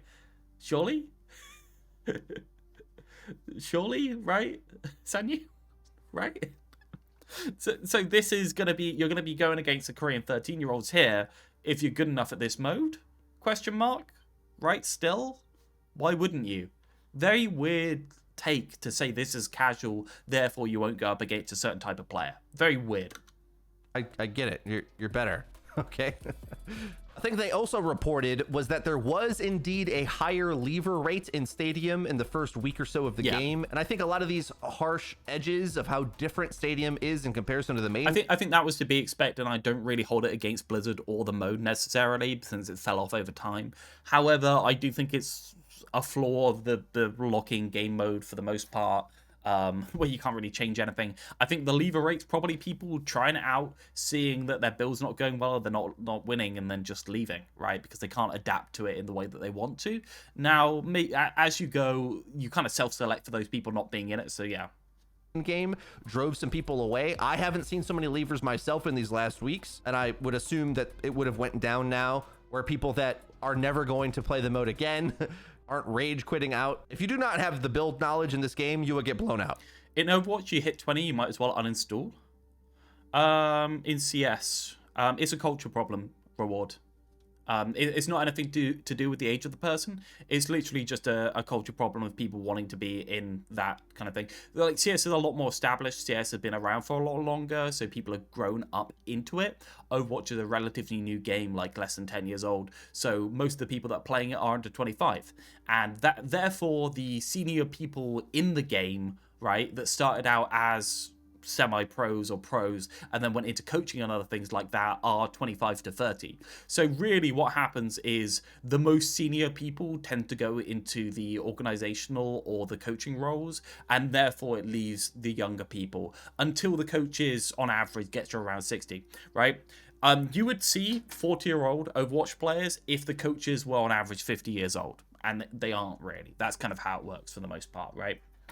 Simple as. Like, I'd say the two things I notice that highly affect the game, the 5v5 fundamentals of Overwatch 2 is step one, especially the tank interactions. There's a very formulaic way that a diva needs to play in order to beat a Zarya, which oddly enough, despite the win rates globally of diva being the lowest, she's my most dominant tank, and it's not even close, partially because I know how to outplay a Zarya. The short answer is never frontline. But even still, those hero mechanics of rock, paper, scissors that are built into Overwatch and are a bit more severe for my tastes, like in Marvel Rivals, a major benefit in my opinion is that hero mechanics, they kind of counter each other, but slowly. The impact of a counter pick mechanic isn't as severe, whereas in Overwatch, it's like... That's just because there's no resource game in Rivals. That's genuinely the only reason. I say that the counters to dive, for instance, are more sharp than the counters to dive in Overwatch, right? That's pretty obvious. Like, Namor completely shuts down all dive attempts for the most part. He is horribly oppressive to dive. I don't think this is true in the general case. If you're talking specifically about just tank versus tank counterpicking, yeah, I'd agree, but that's only because Diva versus Zarya in Rivals would have an infinite amount of health on Diva and an infinite amount of health on Zarya, and they're not even interacting towards each other, so there is no tank counterpicking, right? Diva blocks all your damage. Or this hero one-shots you, and being locked into a single hero... I watch Hunter, and he's always like, you hit 22-year-old man, it's time to hang it up. Yeah, I mean, if you're in a entire team of 18 to 20-year-olds, and you're 22, you feel uncomfortable. I'm gonna say that as the other thing, right? Remember, like, quite a lot of these people have literal team houses. Do you want to be like a 30-year-old living with a bunch of 18-year-olds in order to play Overwatch competitively? I think that's a real question. You got it. Yeah, I don't think you're coming to the conclusion that you feel comfortable there and other things like that. Some do, exactly. Some do. Not many people would feel comfortable with it, or at least they'd feel like they were still at uni or in a frat house or other things like that instead of actually doing something serious in their life. Some people want to have children, right? It's weird. In a MOBA game, one downside of that, I'd say with these matchups, is that then there's certain items that are just required to be bought every time against that matchup. Yep, 100%. Frida's entirely right here. If there is a counter-swapping problem and you are building to stop the counter-swapping problem in exactly the same way as Perks, and this is why I say, like, Frito is not dumb. Frito's damn right on quite a lot of points. Then you don't have a choice, because you have to counter swap the person. So you always have to build in a certain way against a certain matchup. So you either lose the match, well, regardless, you lose all choice, but then all the agency gets taken away from you as well, because maybe the other person has two different builds they can go to. It's a very awkward situation. Imagine a world where you would ever not get the beam reduction when matrixing against beam heroes when you're playing Diva. Yep. That's a bit of a problem. And at least for me, it has been a bit prohibitive for my enjoyment of the mode due to how punishing some of the strategy actually is. That edge is shaved down a bit because you get 100% refund on your sold items, which I think is something they might want to reconsider. I think that's the more casual friendly option for now, and certainly required when there's blind pick, because you don't know what the enemy's picking before your team locks in. But I think especially once hero draft comes a few seasons down the line, there will be a bit of a benefit if you can't just so easily wholesale tech swap. Being able to almost entirely build swap from round to round, at least with your items. Obviously your powers you can't swap up, but the items are so transformative to your stats and the extra interactions. I feel like the powers are big enough for power budget of your hero that they're like 10% of the extra power you're going to be able to build towards direction quite a lot of the time. So realistically, it's still difficult. Here's the tough thing currently, counter building his ass, since if your example, the Zarya builds full damage, 20% less beam damage does nothing. Everyone builds damage only currently. Yeah, and building damage is significantly stronger than anything else. Yeah, I genuinely don't think the powers and other things for Stadium are transformative or powerful enough to make the game interesting. I think that's the problem. There's too much damage. There's not enough build variety, and I don't think building health higher and building damage higher is actually that interesting. Be it like mobility or extra abilities, oftentimes the items are very, very impactful. And in kind of a weird way, it really incentivizes players that understand the full scope of the armory, because I feel like I've been exploiting this because there's a lot of round 7s that I win. be it full out reverse sweeps. I wish I actually made a spreadsheet of my games because I swear I have a pretty intense round 7 win rate, mainly because I know the full extent of what to expect in the armory and what matters. So once you get to that final end stage build point, I feel like I'm often outbuilding the enemy. But part of that is because I can full sail swap from round to round to really all in on whatever strat I think is most important. Now the benefit of that, it's really it's so annoying getting someone completely build swapping on you and doing something completely different in the next round and having to like have your entire team adapt to it. Like literally, a Lucio can just go from full like healing to full damage, and you have to adapt to that in some way, shape, or form. And it's kind of like this weird, I don't know, I'm not sure if I like full build swapping, but then on the other side, when I'm new to the game and I don't know what's happening, I have to build swap and I don't want to be penalized for build swapping, and I'd hate the game, and it'd be basically a non-starter if I couldn't build swap. So like, yeah, League has item sale for 30%. Yeah, I don't think that would work in this system because it is...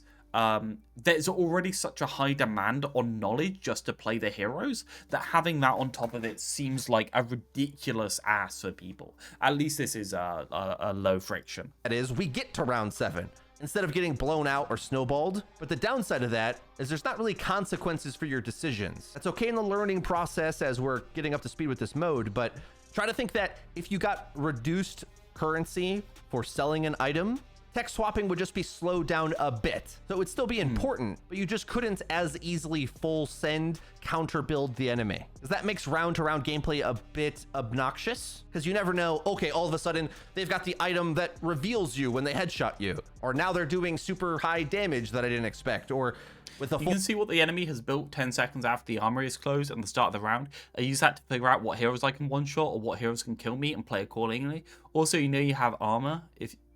You know who has armor? Yeah, but don't you have to read the logos like you know what they do? I feel like that's a bit of an ask for people, right? Stadium, I'm sitting here being like, I can do this better in Workshop. Then again, I'd never have time for it as I already have to maintain our 6v6 game mode. Yeah, it's one of those like interesting ones where I'm like, okay, so the power versus weapon scaling seems like a non-starter to me. That's not good. I just want to say, like, that's not good. They need to be bundled together at the very least. I don't think is interesting.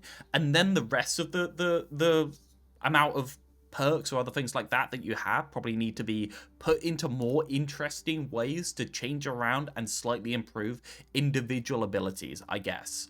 But then again, I don't like the idea that you're just amping up Firestrike 5 times and then you just a Firestrike build that does nothing else.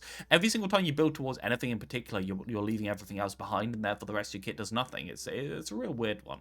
Full refund, I can choose to go for Flying Reinhardt only on the maps I think it's good. Like, there's not really consequences to go back and forth. And while the devs seem to like almost say it with a smile that, well, this mode is about counter building instead of counter swapping, I'm not so sure I like it as much. Like, I like it if the hero I'm playing is my favorite hero. But again, back to the square one issue. I don't necessarily have a favorite hero that's in the mode yet.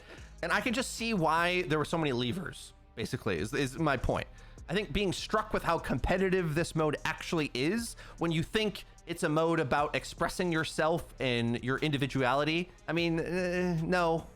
Well, don't put a competitive rank into it if you don't want it to be competitive, right? You either want games with people of a fair skill level, or you want a competitive rank. If you leave the rank aside, call it quick play and put MMI in it, regardless, that's less competitive. But ultimately, there's going to be a significant amount of people that want a competitive rank number there. That's the only thing making it competitive for the most part. Apart from that, quick play and having high variance between the teams is the only thing that makes it less competitive, right?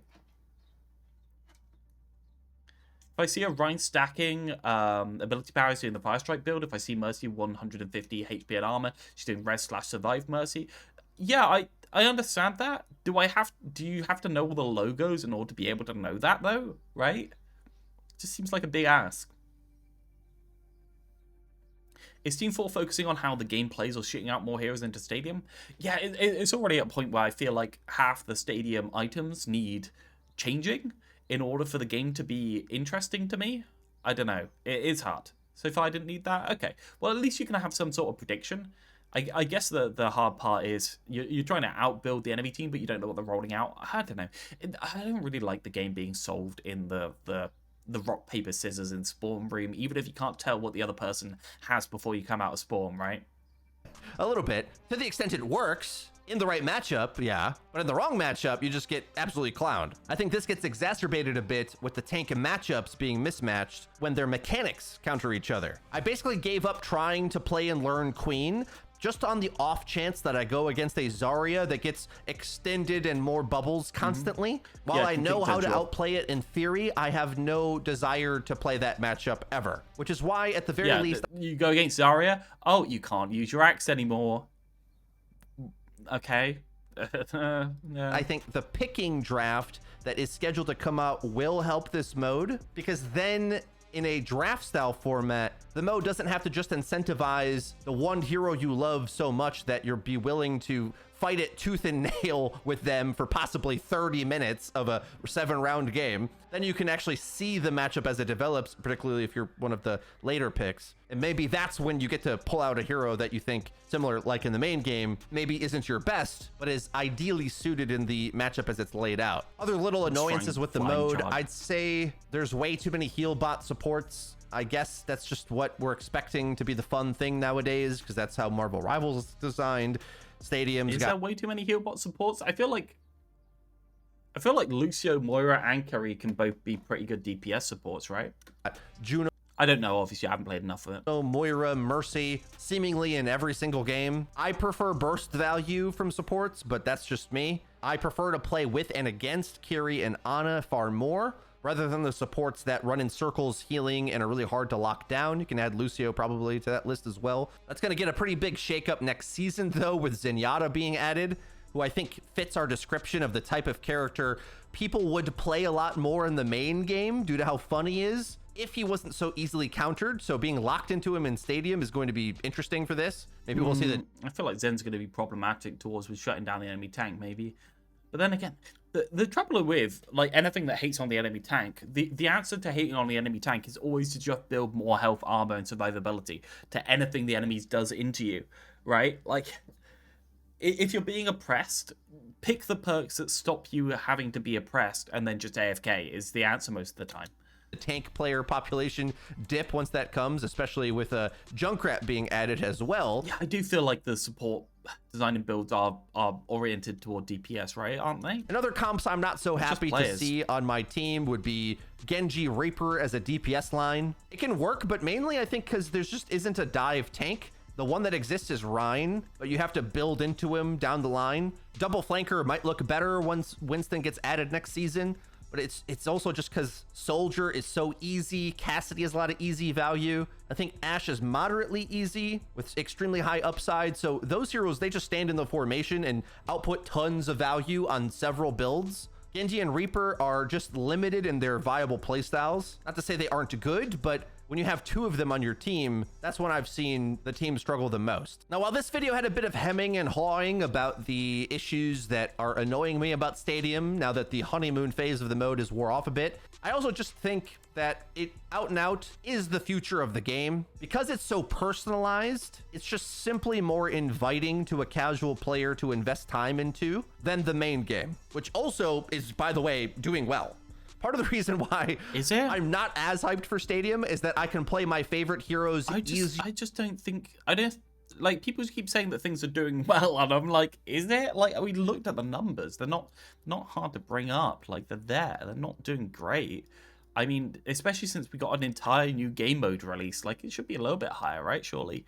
I know something like something Battle.net, something consoles, but still, like, I don't know.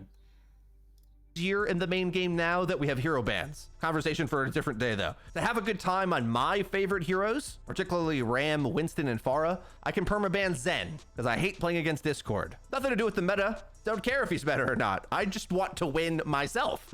Stadium kind of goes the other way, where it's less about winning or losing and more just about enjoying your given hero. And if we look to what they're adding in the roadmap, I think it's more about enjoying your given hero for like 20 hours, right? That stand out to me is... Oh yeah, 100% doing well versus Rivals gameplay-wise, Each season, there's going to be new All-Star rewards. Now, All-Star is a rank, the second highest one, which in theory, just about any player could get to, seeing as that it's more of a time-based thing than an MMR thing, because you don't lose very... Another thing we've learned from Rivals that really improves the game. Much. When you do lose, you gain a good amount to an insane amount, depending on the actual MMR, I think, of the lobby. I don't really know how it works. Nobody does, I don't think. But what we do know is that it isn't an SR system. So what they want you to do with Stadium is Rivals, yeah, I mean, we've already said, like, the things with Stadium is quite a lot of the time it encourages you to play narrow, since you can get less fast value from going on angles. The sharpness of DPS in particular is taken away by the higher health pools, so it's a lot more similar to Rivals in that way. Keys go Jingle. Yeah, well, that's the thing. That's always been the argument, like, how will it do in 4 or 5 months? Right, 6 months was my time for Rivals that I said, well, I'm a bit worried about it 6 months time, and it seems like it's on the track to 6 months time being bad. I don't know, like, is the progression system, is the casual focus without the competitive integrity, is that good? Like, will it actually help the game over time? Or will it just end up being the same as Rivals and just die off pretty fast and the interest die off because the game's not competitive and there's not good enough matchmaking? At least Overwatch has enough integrity to have consistent matchmaking based off of pure internal MMR rather than anything else. But then again, the Blizzard team have already hum and hawed around the subject of having internal MMR in the first place in a kind of weird way when they talk to Spylo. I still need to rewatch that stream and work out what the fuck happened with that, because they mentioned that they have internal MMR, then they said it was all based off of SR, and I know that would be a silly way of doing it, so I don't know what they're actually doing internally. It might have just been them trying to placate people while they still use internal, at least I hope it's them trying to placate people while still using internal MMR, because of course, why wouldn't you use it? I don't know. It's a weird one. I assume that the Overwatch at the very least is going to have consistent, if not poor, matchmaking due to the player base being split between, well, quick play, competitive, 6v6 open queue, and Stadium at the same time. This mode is to grind it, which I think becomes more inviting to a bigger percentage of the players as they continue to add heroes. I know a lot of players love Zen. I certainly am going to sign up to do so next season with Junkrat, without a doubt. Winston's the season after that. I could see Sojourn being very, very fun in this mode, just because I'm just a little bit concerned that the diversity in the types of ways that the heroes play in their playstyles is going to get smaller as just because Stadium allows you to build around it. So, like, the idea of what makes heroes different, the thing that makes heroes, you know what, it's like a banana, right? Heroes in Overwatch are like bananas, because they share so much DNA with humans. Every single hero in Overwatch is fairly similar, and then only, like, I'd say about 10% of the hero is what makes it unique. If I can change 10% of my hero, is the hero still unique? Is there a meaningful difference between Ashe and Cassidy and Hanzo in this mode? Or are they pretty much just straight side grades with no reason to pick one or the other? Just depends on what you want. Is there diversity between the playstyles of Ashe and Hanzo and Cassidy and Widow even in this mode or not? Right? Because if you can adapt, unless you're adapting into something interesting and even more unique for the hero, like maybe the Shield Reinhardt build, which I'll admit is something very unique, even if I don't think it's that healthy, then we're just basically building to brawl or building to dive half the time, right? Like, or we're just poking. I don't know. It's an interesting one. Roll Power Cast is interesting. It depends how many interesting builds there are in the kit, more than anything else, right? It depends how many interesting builds there are. This makes me want to make that MOBA mode, but I'll never have time. Yeah, you'll never have time. You need a grant of 100k. That's what you need. Maybe more. Is essentially the ideal design DPS for 5v5, so I would imagine she plays good in 5v5 Stadium. I like Brig a lot, but I am not waiting in support queues. But they're going to let you save and share your builds, more example builds, and then as these go out over time, they're certainly going to be changing the powers, adding new ones. The armor is going to be getting mix-ups as well. as they keep adding things. Custom games is coming out next season, allowing for stadium Blizzard just still ain't fun. Tournaments, potentially. An entirely new casual game mode, Payload Race, which I think is a little bit interesting that Stadium is allowed to have all of the casual but fun modes that the main game can't really keep. I always really liked Clash. I thought it was really, really fun. And I just sort of ignored. What are people's opinions on Payload Race? I saw a couple of pictures of it put into videos. I think it was up here. So Ammon Bulls posted a couple of pictures. So this is where the payloads start, and they go through here, I guess. I feel like it doesn't really function. Like, does Overwatch function in the same way that TF2 does when you have less than a full team fighting a full team? Because I'd say that TF2 isn't really a hero-based shooter, in my opinion. I don't think it is. I think it's like a miniature version of it, where there's so much less support, and the support is so much less interesting, that essentially you don't have these interesting team fights. You just have like 3v3, 2v2, and that works a little bit more in TF2. Will it work in Overwatch, where you're not incentivized to kind of like have team fights? I'm not sure. Hard to have opinions without knowing how it will work. Well, I assume it's pretty much the same. Maybe you lock the other person's payload when you're pushing. I'm not sure. Depends how often they move away from each other, but I feel like they'll be really awkward. Yeah. I feel like it'll be really awkward. I'm not sure. All of the competitive problems people talked about. So I actually am happy to play it in Stadium, and I think Payload Race might be a little similar, but I think looking at this roadmap, on one hand, it entirely depends on the implementation, right? Like, I'm very worried that so much dev time is going into this mode, and we're basically get nothing. We're just basically going to get nothing. New Route 66 and London maps. Yeah. Like they're doing everything they should. On the other hand, can we get a roadmap for normal Overwatch, at least balance hotfixes, anything? No, Stadium's having all the fun now. And these are many seasons away. Seasons are about 2 months long, and it surely will be interesting to see season 19, as that actually is the heavy hitter update. I've mostly talked about draft mode. That's the one I'm concerned about because it solves like gameplay problems. But on top of that, they've got consumables, and they say item system upgrades. So what I think that means is consumables in MOBA games, there tends to be a few different ways you can use them. I don't know if it's going to be just pre-combat in the armory phase, like you upgrade just for that round, or if it's going to be mid-combat. The reason why I'm hesitant to know is because it would take an extra key binding, but there's ways they could figure that out with like a scroll wheel or I don't something. think that's really a problem.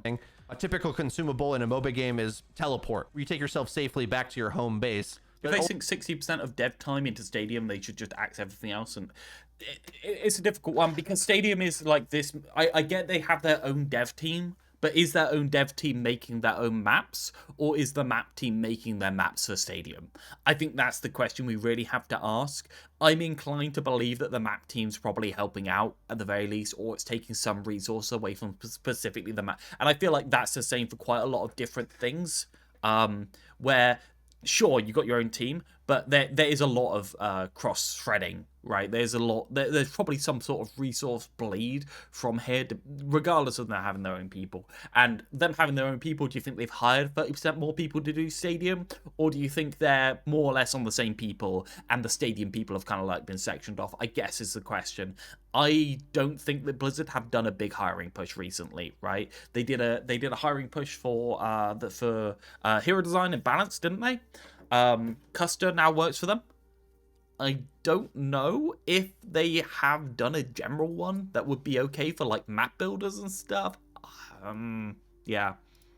Also could be impactful abilities that you only get to use once with the consumable. And maybe they're unionized, so they can't do massive crunch anymore either. Doesn't mean they can't do massive crunch necessarily. It depends what the union wants to fight for, right? I mean, new heroes will need to be made with Stadium in mind, same with new maps to a degree. I get the feeling with the unionization of Team 4, which is a massive thing, by the way. Really good for them. I'm really happy that they've done that. It's more so going to be about the integrity of the game and the oversight from higher ups in terms of making the game change. not necessarily to do with stuff like obviously they will be concerned with working conditions. Aren't we all concerned with working conditions? But I feel like it's more stopping AI getting into the game more than anything, right? Expensive even. Like, imagine you had an ultimate on a consumable. Not to say this is a good idea. This might be a terrible idea. But like, you could go all in with your currency to hopefully win that round with an item, in theory. Or there could just be little ones where the easy answer, I think, is some of the basic items there in the shop. What if Lucio can just buy extra boops? So he can just buy 10 boops and just boop you off the map and there's nothing you can do about it. Wouldn't that be entertaining and funny and silly and goofy, guys? Guys, wouldn't that be fun? Now, like, get a little bit extra speed coming out of... Custom came up with support perks, is that true? Spawn. I don't think I'll ever pick that item, ever. For a little bit of currency. I feel like crunching too much overtime is one of the default and easy things for any union to fight for. Yeah, it'll be on the ticket, it just depends what actually happens with it, right? Ultimately, the devs are going to want to make the game, right? The union's probably going to help with like deadline pushbacks and other things like that, but for the most part, it depends. You only have a certain amount of currency. It's a hard one. They're already asking for quite a bit by the looks of it. Depends how it plays out. Obviously, I hope for the best for them. I don't hope that they don't get no crunch anymore, right? But yeah. Well, that makes sense. So I think they'll do like a pass at the item shop in general, just improve it overall. So by the time that we are maybe fed up with these annoyances that I'm kind of tapped into early, as someone who has dedicated a lot of time into this mode so far, hopefully by then, with that suite of upgrades in 6 months, Stadium will get that... So the first thing he worked on, he was pro support. He might have come into the room with them 90% done and only had a couple of changes, right? Shot in the... Is this the first dev union? I have no idea. I wouldn't assume so. I assume loads of devs have unionized in the past, but it's definitely one of the first big publicized ones. I can't think of any others. Arm that really upgrades the systems of it. I've got some other Stadium content planned coming up. I kind of don't know how to make content for this, just based on how... Do you know what's going to happen, guys? Guys, my prediction. You ready for my prediction in terms of the union? They've unionized in order to make another PvE game that's going to take 4 years and then get cancelled. How weird the audience for it is and how deep... We just want to make Project Titan, mate. That's all we want to do. We've unionized. We're making Project Titan. No more support for Overwatch as a live service game. We don't want to make that. We want to make Project Titan. The game is. We could go over the depth of strategy of the game for 6 hours, but I don't know if anybody... Yeah, if anyone wants to know about unionization, you have to come on Monday in order to play Disco Elysium. Would be actually interested in watching that level of depth on a casual competitive mode. That's where it feels weird to me as a content creator, how to handle this. So I want to make some videos on some build paths that worked out for me. Fucking manifest into existence.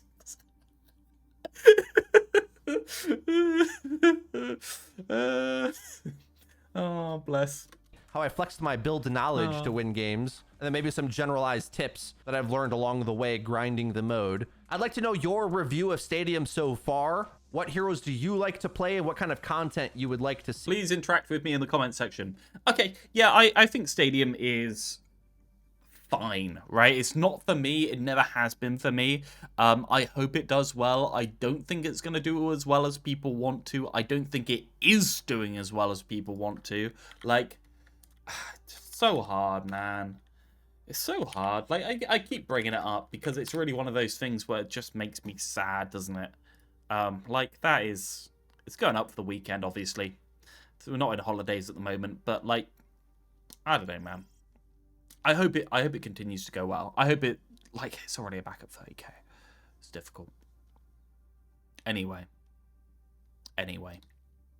See get made. And as well, if you listen to the video this far, that means you probably liked it. So like the video and click subscribe and the bell icon to actually get notified when I post new videos. He's got an animation. Look at that. So like the video and click subscribe and the bell icon to actually get notified. Okay, it's just a bland animation. You calling it that? Yeah, I'm gonna call it that. Notified when I post. It's been one hell of a day. Okay. I miss your Overwatch music. Yeah, I don't think he should have changed the music. He's changed too much about his branding. He should have changed his logos and stuff like that and kept the rest the same, in my opinion. I think he's I think he had a good brand going. I think it's just he tied it to a group, and he shouldn't have. I don't know enough about Smite in order to really make a comment on that. Maybe we'll talk about it at some point. With 5 players, removes the downtime and differentiates itself from the main game with all the changes that come with it. What review when? Never. I just vowed to put the code and then maybe we could do that. I don't know.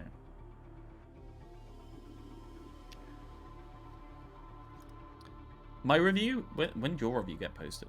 Am I crazy?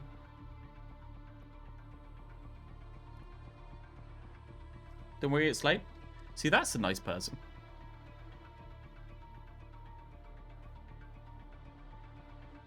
Arisa Ram top 500? Well, you're not top 500. I got put into a top 500 game, first game of my placements. What the hell? So Bob just lost the game on Arisa / Ram.